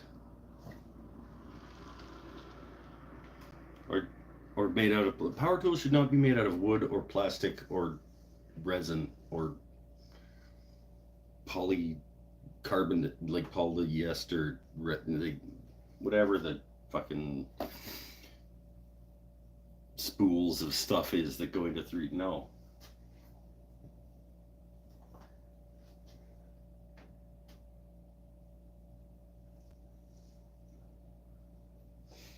I made a hell of a mess in my driveway planing down these boards for this cabinet. I gotta tell you, taking off all the weathering from that Douglas fir that's behind my house. I 3 garbage bags full of chips off 3 boards. The Rikon got a workout. All right. Later, Mega Beat. There's an old video of a guy road raging.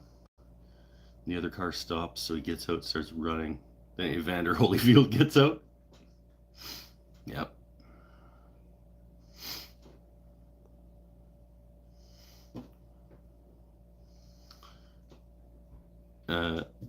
It's John Heiss from I Build It. If anyone, oh, sure. Yeah, I mean, you can, but why? Like, just because you can do something doesn't mean it's a good idea. Like,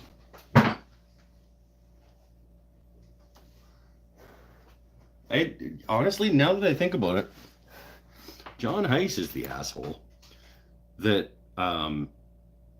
probably was influential. It was, I mean, I'll take the blame for it. It was my stupid idiot move. But my lathe accident, that everybody is like, well, why would you be turning with a regular bench chisel, you dummy? John Heiss. When I was first getting into woodworking, he was one of the guys that I watched, and he turned all of his stuff with just regular bench chisels. I blame you, John. No, I don't. He's also a huge asshole, I think. But that's another discussion. It doesn't. That's another. Oh, there's Mike bashing on other YouTubers. Yeah, I'm pretty sure that he's not a good human. I don't like his politics, but he's a great woodworker. He went off the rails.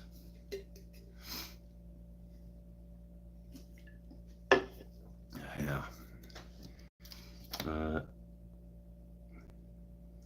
Here's a wooden bandsaw he built. He's upgrading to 3D printing. I'm pretty sure he built the wooden bandsaw that Matthias designed. Him and Matthias are buddies. Wait, what happened when you did that? Turned with a bench chisel? There were numerous issues wasn't just the bench chisel. It was also the bouncing camera that was on my workbench that I was trying to catch, and my lack of focus, and a crappy lathe that couldn't handle the size of the piece. It's on my channel. I think it's called like my bands or my lathe injury, or something like that. If Pinnell was here, you could put a link in the. It was just I was starting out and I didn't know how badly things could go, and I took numerous problems. The camera was bouncing off my bench, so I went to go grab it to save it from going off my bench, and I put it back, and I went back to the piece, and I touched the wood before the tool was on the tool rest. Rule number 1 in turning: tool must always connect with tool rest before it connects with wood. And I touched the piece before I was on the tool rest, and it drove the chisel down into the tool rest and out of my hand and into my stomach and broke my finger.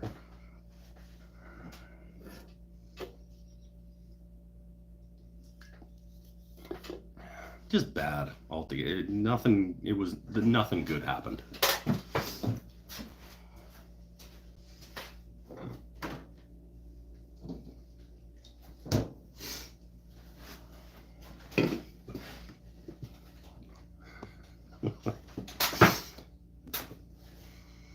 It just has too short of a handle. These are the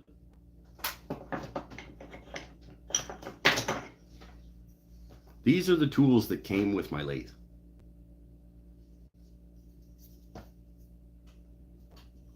That guy is like maybe 3 inches long, that handle. These are the tools that came with my lathe, my first lathe.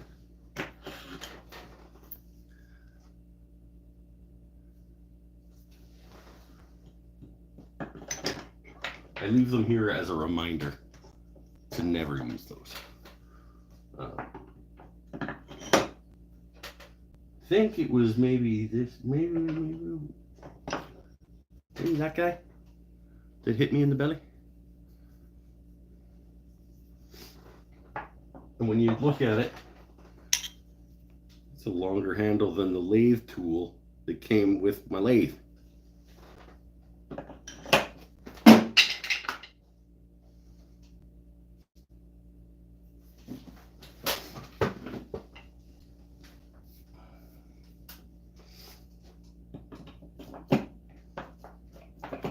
And this professional YouTube woodworker guy uses just bench chisels to turn his stuff. Finger should not be between tool and tool rest. It was not, but I understand that. I don't actually know how it broke my finger. It's just the violence by which the wood took the tool down into the tool rest, and the violence with which that happened took it out of my hand, and I don't know. That edge is screwed. It wasn't that sharp anyway. I don't really use these ones. Use these ones. That's my good set that I actually use.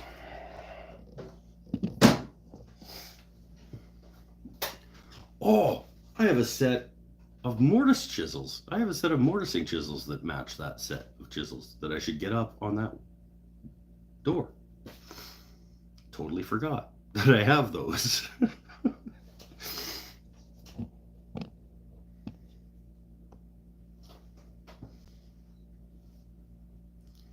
had to learn that one the hard way. Wasn't paying attention. Yeah, lack of focus is a huge deal. Most woodworking injuries, I think it's pretty safe to say most woodworking injuries are purely just lack of focus. I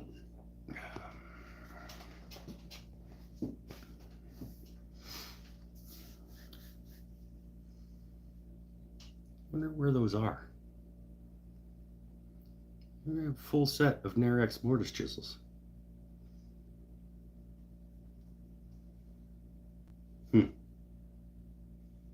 Maybe in this drawer. Yep.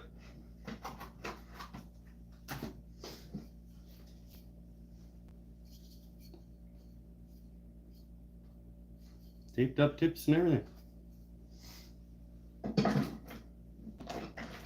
Ooh, 1/2 inch isn't taped.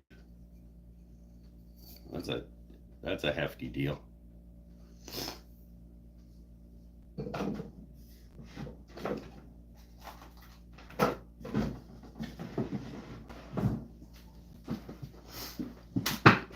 I use those a lot, obviously. That's why I don't film, have music, etc. in my shop. I don't want anything to distract you. If I'm listening to something, it's probably a woodworking podcast. It's people talking about woodworking. What strange beer is for tonight? I didn't get a random. I was late getting out of the shop, and I stopped and grabbed my case, and I thought I was gonna be late. I had to stop for pizza, and I had to stop for beer, and I was late getting out of the shop.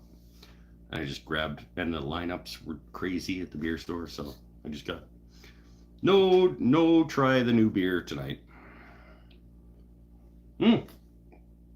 It's not new, but I do have one different beer. I'll have that one next.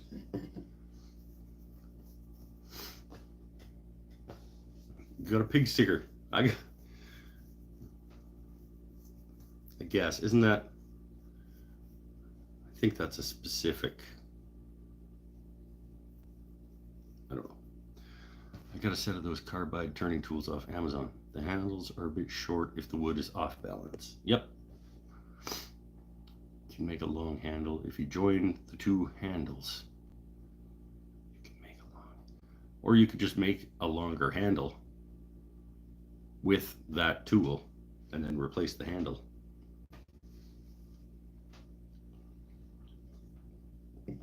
I would like to make a turning tool handle one day, but all of mine are good. Like I don't have any turning tools that need a new handle.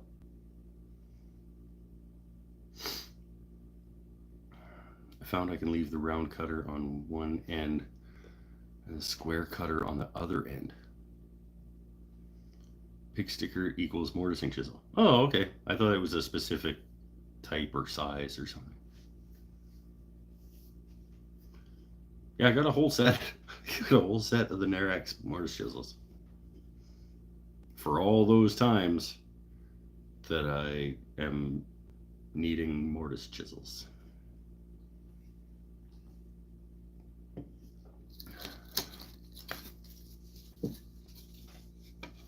So I believe I have used them 0 times.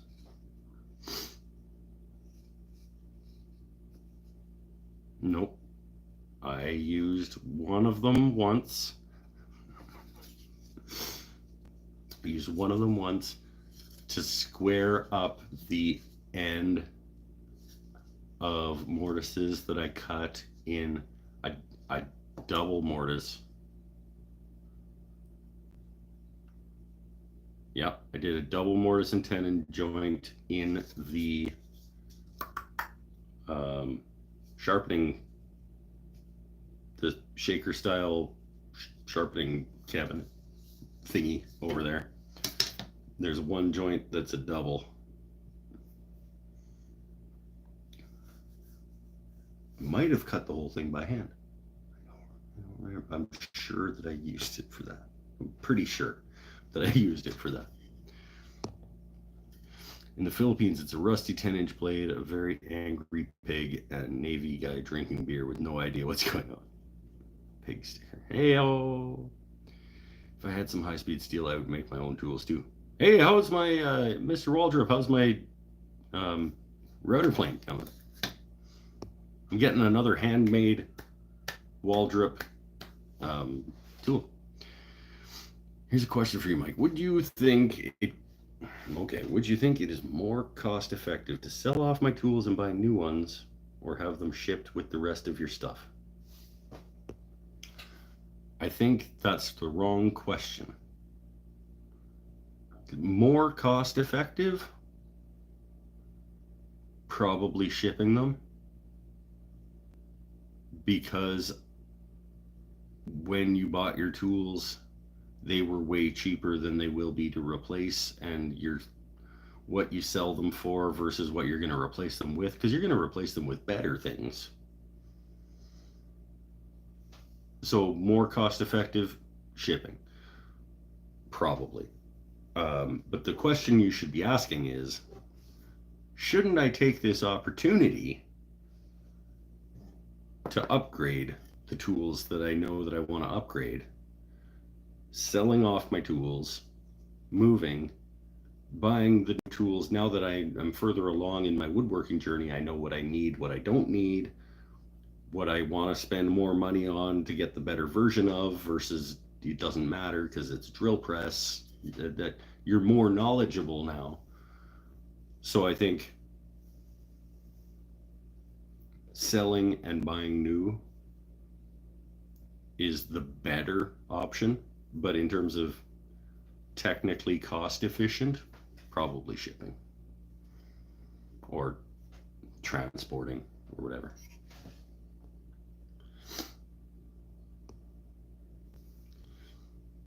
But if I was moving across the country, I'm pretty sure that I would sell and then buy at the other side. Because A, the hassle of packing and shipping and blah, blah, blah, blah. But B, maybe I would replace my 10326 with a Laguna 1412 with a foot brake. I sell my Rikon for, like, yeah, it costs me a little bit to upgrade. But then it didn't cost me to send it. None of my stuff is physically large, but I'll have to see what the movers will say. What's your biggest, what would be the biggest, heaviest, most awkward piece of equipment?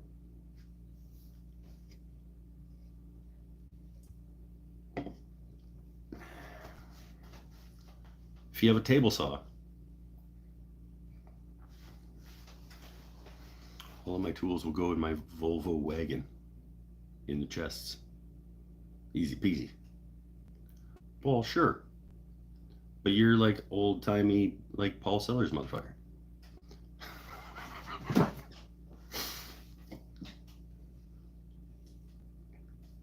No way I would move my bandsaw and my table saw, and I might. No, I probably would even sell my lathes and buy a new one at the other side. My hand tools would come with me. My would be nicely packed and shipped or whatever. But no, jointer, sell it, replace it. Even the oscillating belt sander, probably sell and replace. I'd probably get the same one. But it'd be new. Yeah. I think sell and rebuy. I think just overall, whether it's cost effective or it's not going to be a huge difference in terms of cost effective, and the convenience of not having to move it all would more than outweigh the savings, I think.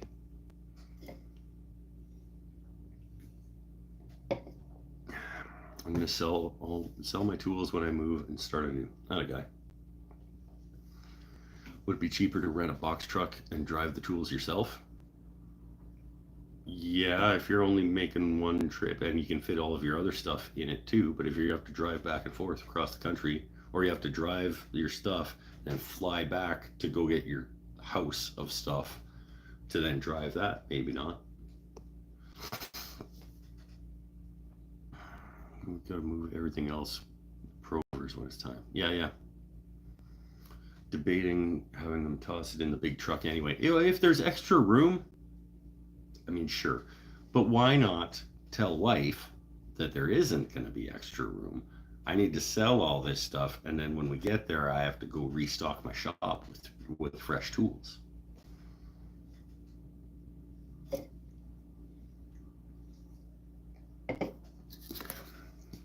Stop me, give me first place you go once you get your house moved into your house, you go to Lee Valley.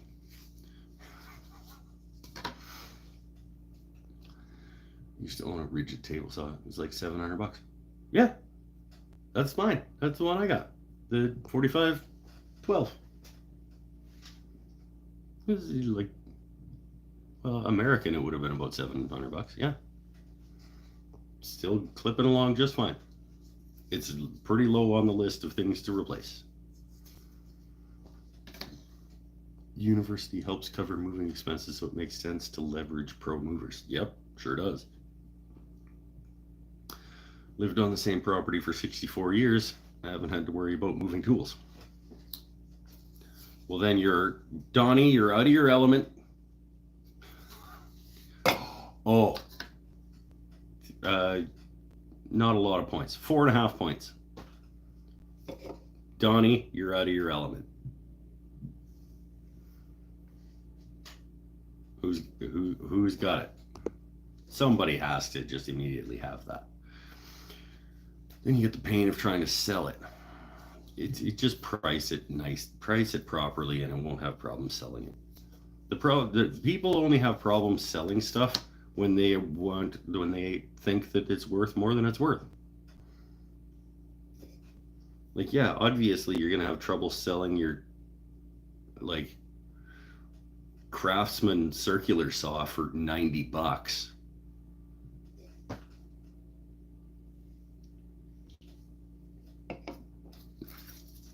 I bet somebody comes and gets it tomorrow if you put it up for 25.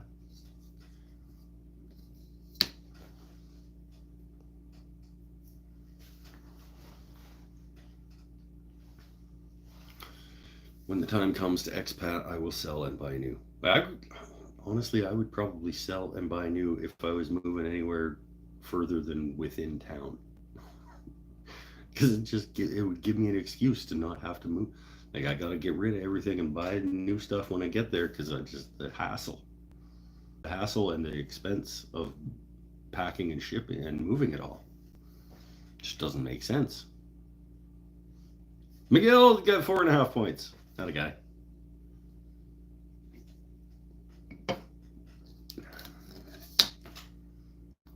I'll take my hand tools. Maybe even not some of them, because I want to replace them with better ones.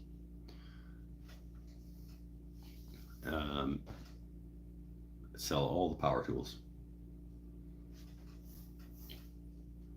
Maybe I probably wouldn't sell the ones that I would be replacing with the same version.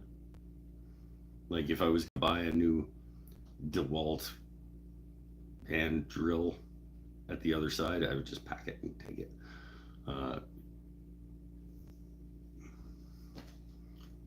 Anything I wanted an excuse to get a better one of. My table saw is fairly new.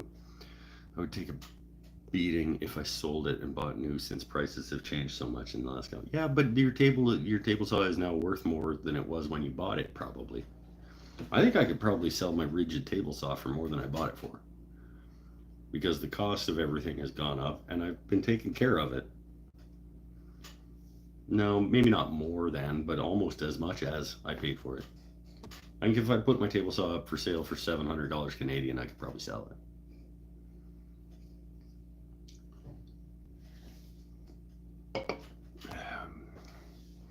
Yeah, I might get rid of that Veritas spoke shave and buy a Stanley 151. Hell no! Cabinet. Speaking of Veritas and Stanley's and Tim, I'm gonna bust open my new cabinet scraper finally. On my new cabinet, during the cabinet build, I'm gonna be like, this is a perfect opportunity to finally open up my new Veritas cabinet scraper. I'm gonna do a first initial response and review of my cabinet scraper finally on the cabinet.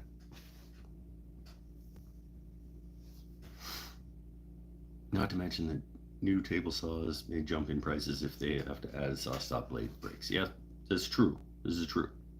That particular model isn't made anymore. It's true. and is better than in the replacement. Yes, I know. But, Sean, if I sell my table saw for $700, that's an extra $700 that I get to put towards Laguna F2, or yeah, probably that would probably be it.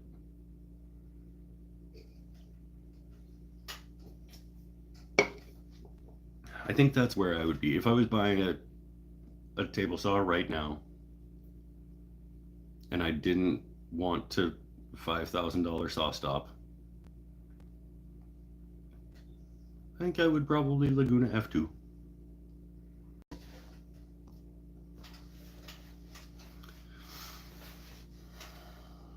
I love my cabinet scrapers. I am also going to love my cabinet scraper, I think. Man, I tried to get you a screw. I really did. No, you didn't try hard enough, Tim.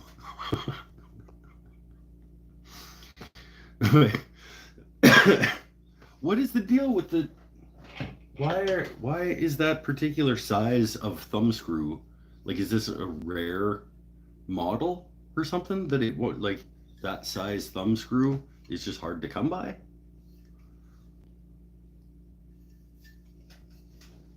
Because you were like, oh yeah, no, I got a bunch of the other kind, and like my guy's looking for one for you, and I'm like, do I have like the one model of cabinet scraper that it's like all these screws are... My table saw would cost $600 more than I paid. Doubt I could get that much for mine. These are the value propositions you got to make. I want a 5 horsepower cabinet saw. I don't have the space. Yeah, I mean, we all want a 5 horsepower saw stop, right? I have 3 horsepower table saw. I have 1.75. Retap it to a different size. You maybe could. I zero chance that I'm going to do that. I have a brand new Veritas cabinet scraper. I am not going to put surgery into... What about getting a tap and die set and threading it for... Yeah, see, no. I think I paid $25 for it or something.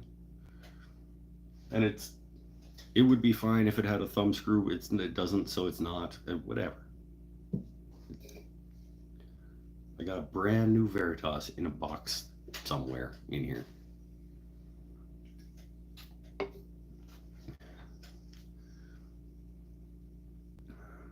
Take that scraper to Home Depot and start testing bolts in it. Didn't Stanley, like, aren't there basically not any matching?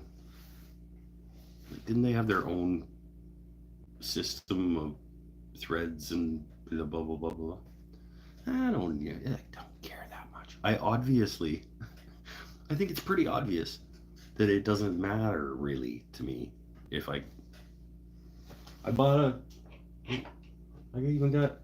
that's a Veritas cabinet scraper blade. Brand new, never used Veritas cabinet scraper blade that I put in here before I realized that I didn't have a thumb screw. Wonder if it works. Just like without it. Oh shit. Hey. It does scraping.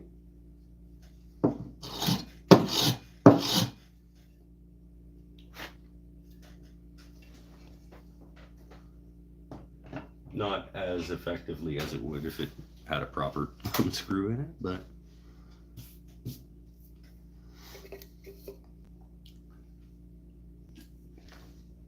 my Delta saw is in a 5-foot by 12-foot table with a Biesmeyer fence. Nice. Beauty. Well, the outlet hasn't been changed. What? You don't do that to me when I'm in the middle of reading something. You talking about the... retract messages while I'm like in the middle of reading it. Just make a wooden thumb screw. Yep. Get right on it. Now it's no longer new. Oh, you got me. It's used now. It's a good point. It's too many typos. I would have got through it though. Now, like, you made me look foolish. It's your fault that I look foolish. Didn't want to get lectured. Well, now you're getting a lecture anyway. So did you come out ahead? Because now you're getting a lecture about deleting messages.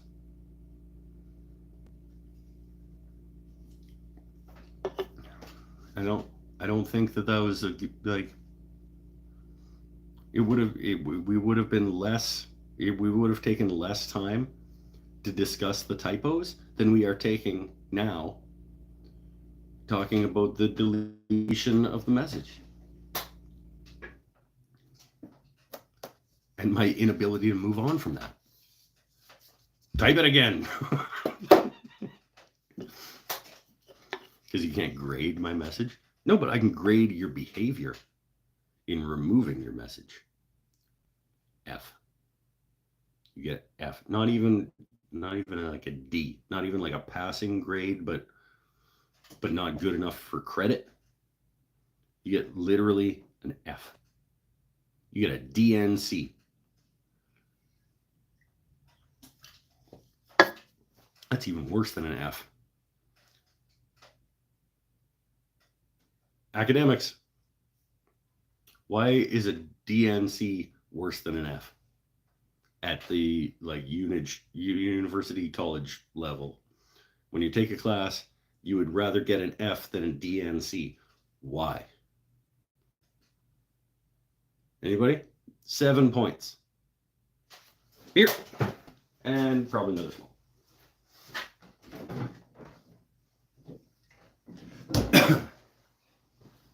DNC means did not complete, by the way, in case you have a different name for that wherever you are. God, it's still super bright.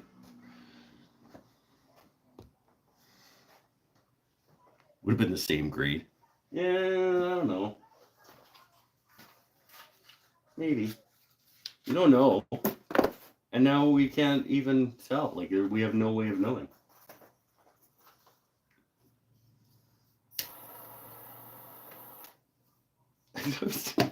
Did I just make a call to action to the academics in the audience? That's I'm not laughing because clearly none of you are academics. I just think that was kind of funny.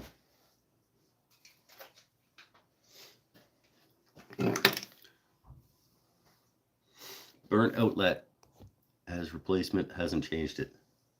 Odds on him going out and looking for a bolt. Okay, yeah.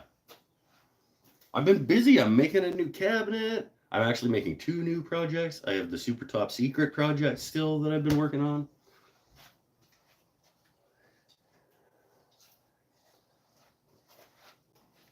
Does this happen to anybody else? Your enthusiasm for a project is always highest when you're just about to begin or you do the first initial steps of beginning. Like, I'd almost rather just start projects and then like give them to other people to move the rest of the way along. Like the milling and dimensioning and initial push on a project is like, yeah, let's get a new thing. Let's make a thing. And then it's like immediately, it's like, not immediately, but like very, very soon, it's like, okay, I'm over it. I just want it to be done. Hence, I have 3 guitars in various states of completion and a shop stool in a percentage of completion, and this is in a percentage of completion. And because the best part of every project is just like the enthusiasm of getting going on it.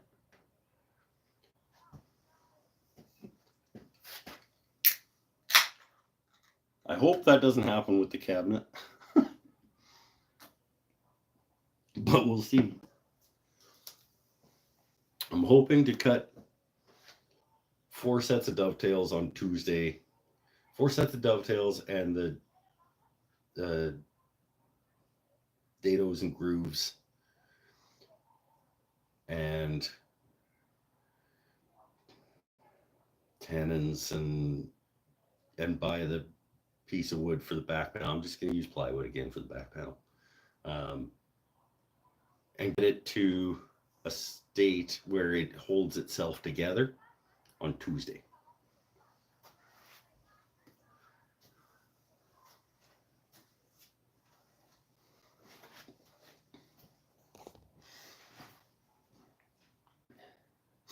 Oh, Nadia's here. Look out. The best part of the project is the end when I'm adding the details. No, not for me. For me, the best part of any project is like the go-get-emness of right at the start. It's like the potential of what it could be. That's always, for me, that's always the best part. And then it turns into like, okay, I got to get it done. And then it becomes, okay, fuck, it's done finally.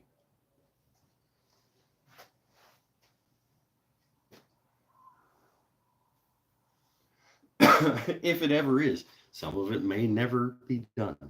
I don't know. I have a couple of projects lined up. Need to replace a mailbox, replace a piece of window glass. Okay, cool. I'm very happy about the finished job on the guitars that I'm working on. I want to see the final glamour shots of that quilted maple thin line, the blue one.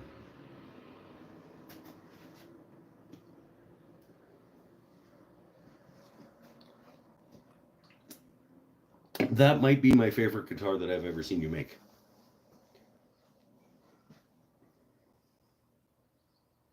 It might be.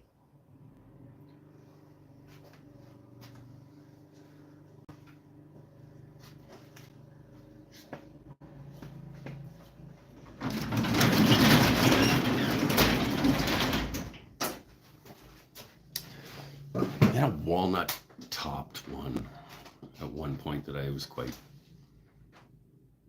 stoked on as well, but I'm pretty sure that this blue one is probably my favorite piece that I've seen you make. The best part is when you sell the project. Well, I mean, if we're talking about projects that you make money on, the best part is taking the money for the down payment on the project. Because at that point, it's free money. You're just like, yay, look, I got money and I haven't even done anything. No, that's not true, because now there's pressure. But yeah, no, taking payment on a project is a pretty good step.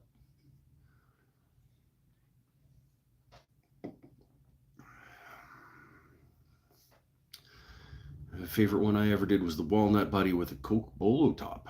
I don't know that I saw that one. I don't remember that one. First screw, everyone makes mistakes. Second screw up, this stupid project. How could you be so dumb? Take up knitting. Yeah. Yeah, you gotta make mistakes. Make mistakes. Learn from them. Move on. That's how we get better. You don't get better if you never make any mistakes. If you're not making mistakes, you're not trying things that will make you better. Punisher Woodworking. Hello. We're talking about making mistakes and why that's important. I don't know that I've seen Punisher. Are you new, Punisher woodworking? That doesn't sound familiar. I've seen the Punisher symbol before on my show, but it's because it was my buddy Mikey B that had a Punisher icon. I have made many mistakes. Yeah, that's how we get better. I almost said that's the point. The point isn't to make mistakes and get better. The part of the point is to get better. And one of the best ways to get better is to make mistakes and be willing to make mistakes. Try things that are outside your comfort zone. And fail at them. But know why. Know why you failed at them. So that maybe next time you don't. Yes, I'm new here, my friend. Welcome to the shop. Feel free to be just the right amount of weird without crossing a line. Over time you'll find where that line is. It shifts. It's just turned a natural edge piece of cherry, ended up with a mortise area so thin I can see through it. Well, yeah, at least you didn't go through. Right before going through. Measure 16 inches. Check again. 17 inches. Cut at 16. This guy's 16. Use a stop block. Yeah, 16 by. I went with a 1 to 1.4 ratio on this cabinet. So 16 by 24 and a half. And the reason I went with a 1 to 1.4 is because when I drew it, that's what came out. And I liked the dimensions of it when I drew it. So I measured it off and I went, okay, that's 2.5. That's 3.5. So 2.5 to 3.5 is a 1.4. Is it? I don't know. Now I'm questioning myself, but that's how it's 2.5.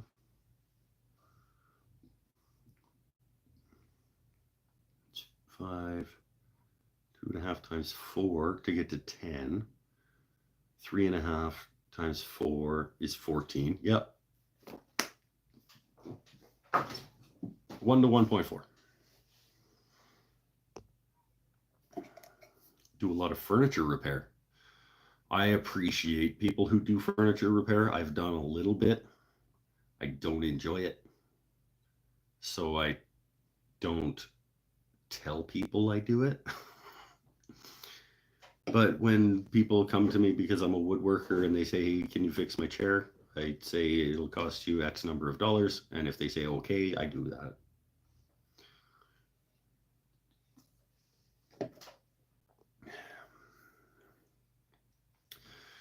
When I turn segmented bowls, I start measuring them in millimeters instead of inches. It seems to be simpler without all the fractions. Yeah, metric is a better system. I don't use it as often as I should, but it is absolutely, objectively speaking, metric is a better system. I like the old stuff. I like old tools. I appreciate old furniture. It's just that's not what I want to spend my time doing. It's not enjoyable for me. I want this to be fun also. So show them your stool. Yeah, see? I can refinish old. Okay, want to see like a beauty repair? This is the top of my shop stool right there. It just rests on this guy. It's all hockey taped together to stabilize things.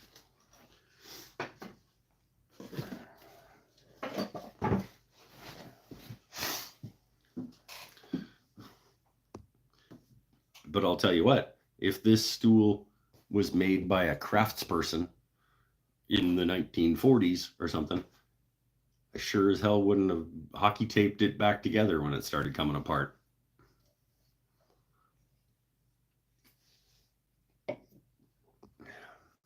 It's a garbage chair from Canadian Tire. It gets hockey taped back together.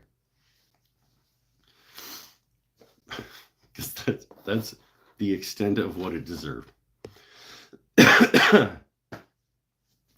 Leonard Mountain Homestead caught your show live for the first time. Welcome. Welcome, welcome. There's a few new people tonight. I also round the millimeters to whole numbers instead of decimals. Yeah, sure. I mean, just round it up, round it down, whatever. As long as it fits, it fits. The measuring is for suckers anyway. Don't measure things, just make them fit each other. Love to pick up stuff on the side of the road and make it new again. Whatever turns your crank. Everybody's got stuff that they like doing. That's not how I want to spend my time, but no judgment on how you want to spend your time. What turns your crank? I didn't mean show Punisher your stool. I meant when people come asking you to repair theirs. Well, yeah, but I was just showing an example of how much work I want to put into fixing something. Hockey tape is like duct tape in the US. We have duct tape here too. I just happened to have some hockey tape and wanted to tension things up. Whatever.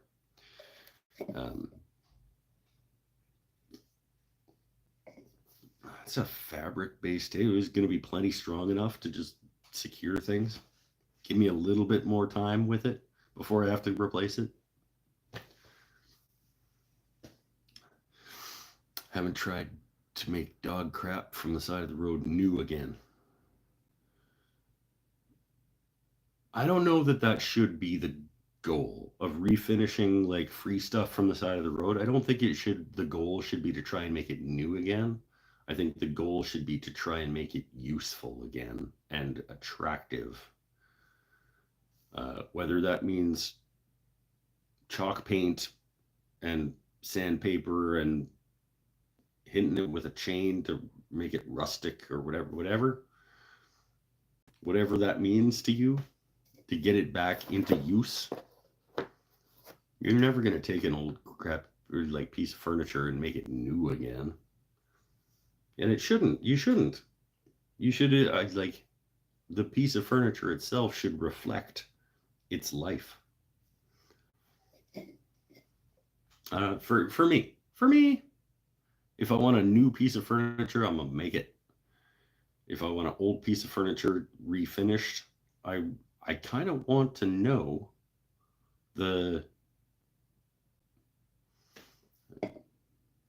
I want to feel the history of it, I guess.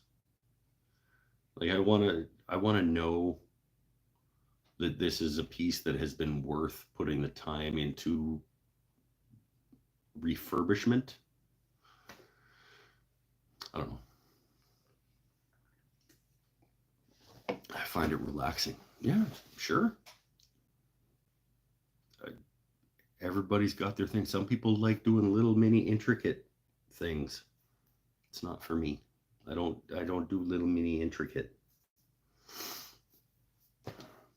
I love that people do. Like I hate spreadsheets and accounting and numbers and stuff. I love that there are people who love those things because then I can have them do it. Like that tool wall behind you. This is, my hand planes and mallets and some chisels and things like that. Mostly my hand planes live up there. My hand saws live in this cabinet over here.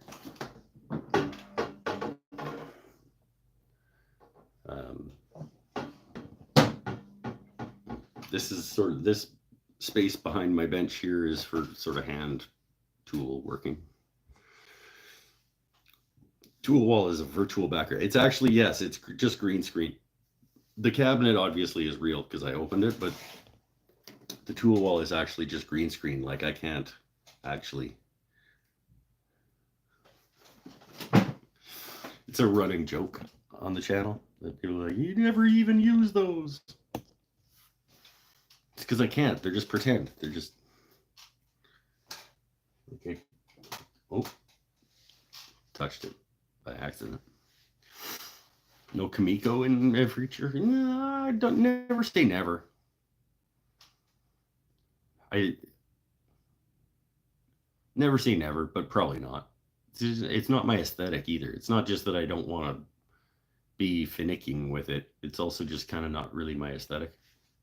I could see doing a little bit of sort of grid work on a door panel or something, but it wouldn't be the Asanoha or anything like that.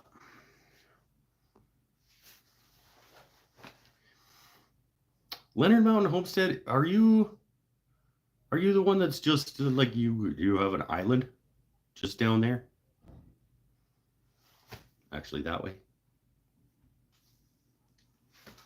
I know you're from Brian's show, but are you the one that has like an island in between the Vancouver Island and the mainland?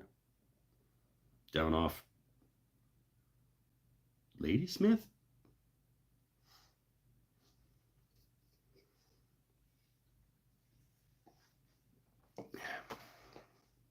Is Why Travel also new to the channel?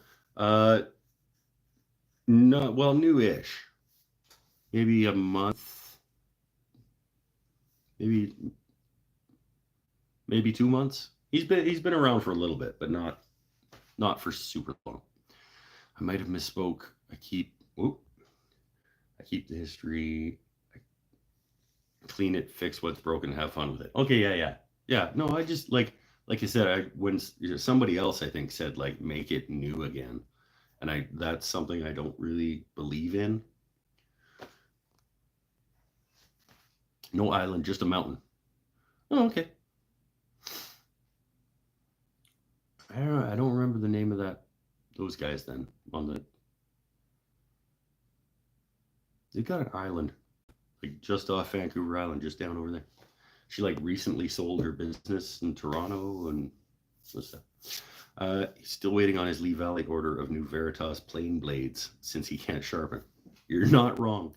It's not that I can't sharpen. It's that I often don't feel like it. Close to Bixby, Oklahoma, I'm guessing. Okay. Bixby, Oklahoma. I got a couple of people down in that vicinity, Oklahoma-ish area. Kapla's down in Florida. Waldrop's in Texas. Lachiness is in Minnetonka.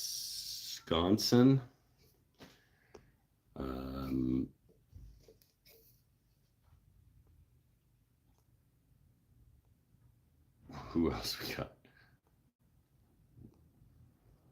About a month and a half. Yeah, that's what I thought. Lachiness is in Ohio. Who's in Minnetonka? Matt. That's right. Matt is in Minnetonka.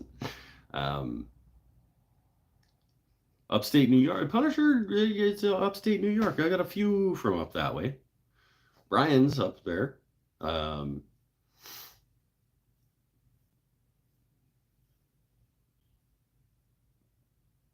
Minnetonka. It's because I don't ever remember if it's Minnesota or Wisconsin. So I just decided that it was the same place.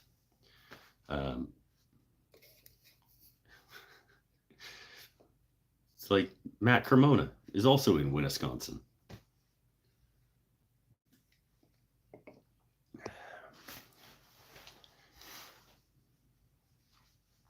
Tim is also from upstate New York, I believe, up on the Hudson. Somewhere. Glad I found your channel through Brian. He's a good guy. Yeah, he seems like a good guy.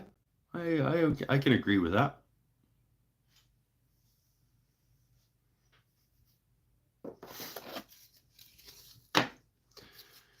Why Travel is in Arizona, but he's supposed to be in Shawnigan Lake, just down island here.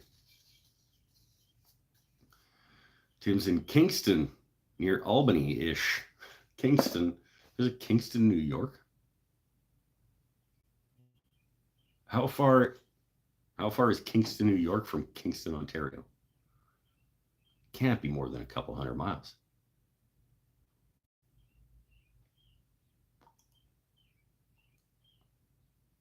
Might those be the two closest towns of the same name? No, probably Springfield. There's probably like a Springfield, Minnesota, and a Springfield, Wisconsin, and those are probably closer. But Kingston, New York cannot be that far from Kingston, Ontario. It's nice to meet all y'all on here. Yeah, you too. Isn't Pinnell on an island? Pinnell is in Nova Scotia. I mean, technically, we're all on an island. We're all on chunks of land surrounded by water. Just a matter of what your definition of island is. But yes, Pinnell is in just outside Halifax, Nova Scotia. And Nova Scotia is an island.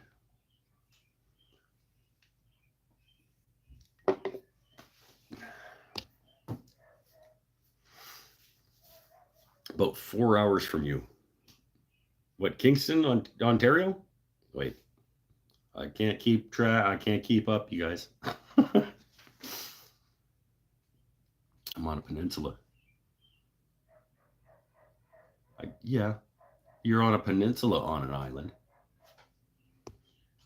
I'm in Texas at the exact center of the universe. We're all at the center of our own universes. Kingston, New York to Kingston, Ontario is about 5 hours apart. Okay. But we've also talked on this show about how New Yorkites lie about how big New York is. So I don't think it's that far. And New Yorkite, by the way, since there are some new people here, a New Yorkite is someone from New York State, but not New York City. Because if you're from New York City, you're a New Yorker. If you're from the rest of New York State, you're a New Yorkite.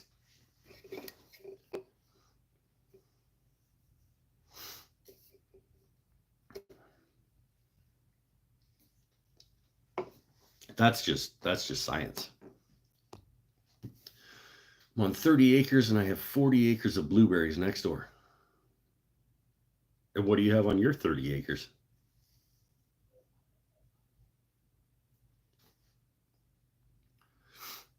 The owner of the blueberries is in the NHRA Hall of Fame. National NHRA, National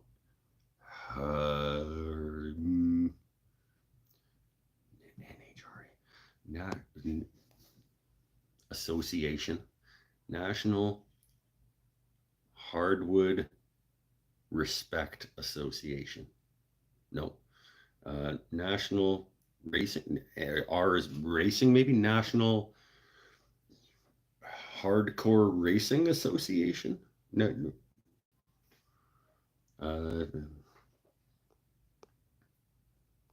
Drag racing. Okay, so it is Racing Association. It's probably national. What's the H?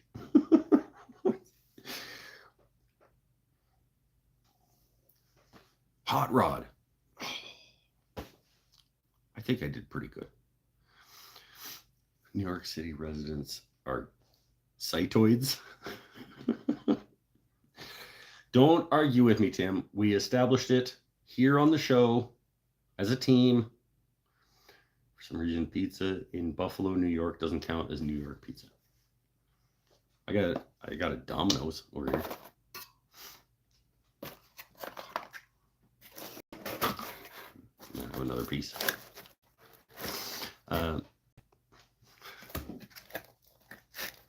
Buffalo pizza is too close to Chicago.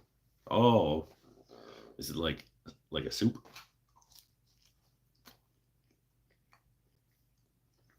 Idiots. Oh, okay.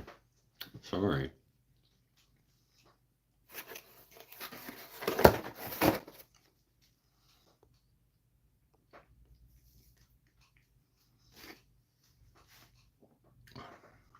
It's fine.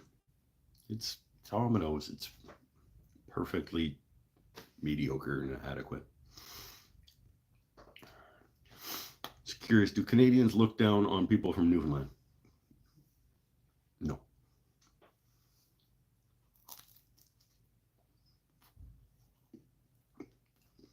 No.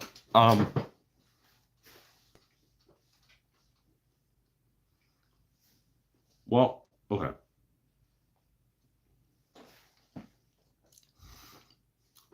We all know the jokes.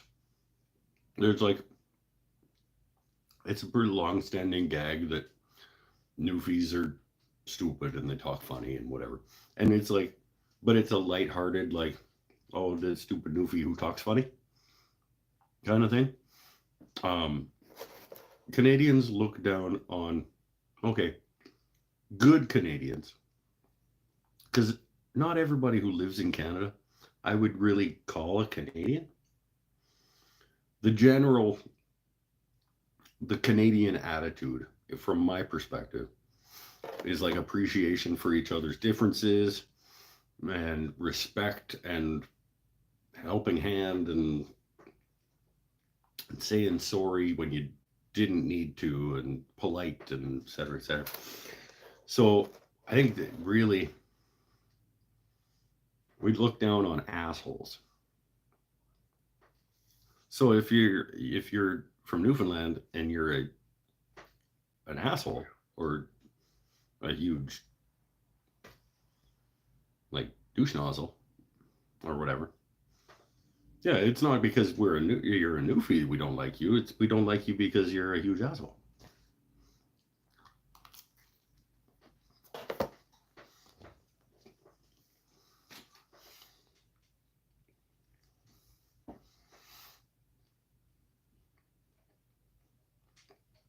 The guy in my class cracked a couple jokes that nobody really got. The guy from Calgary, I already told you, he does not qualify because he's probably a huge asshole. Man is not representative of Canadians.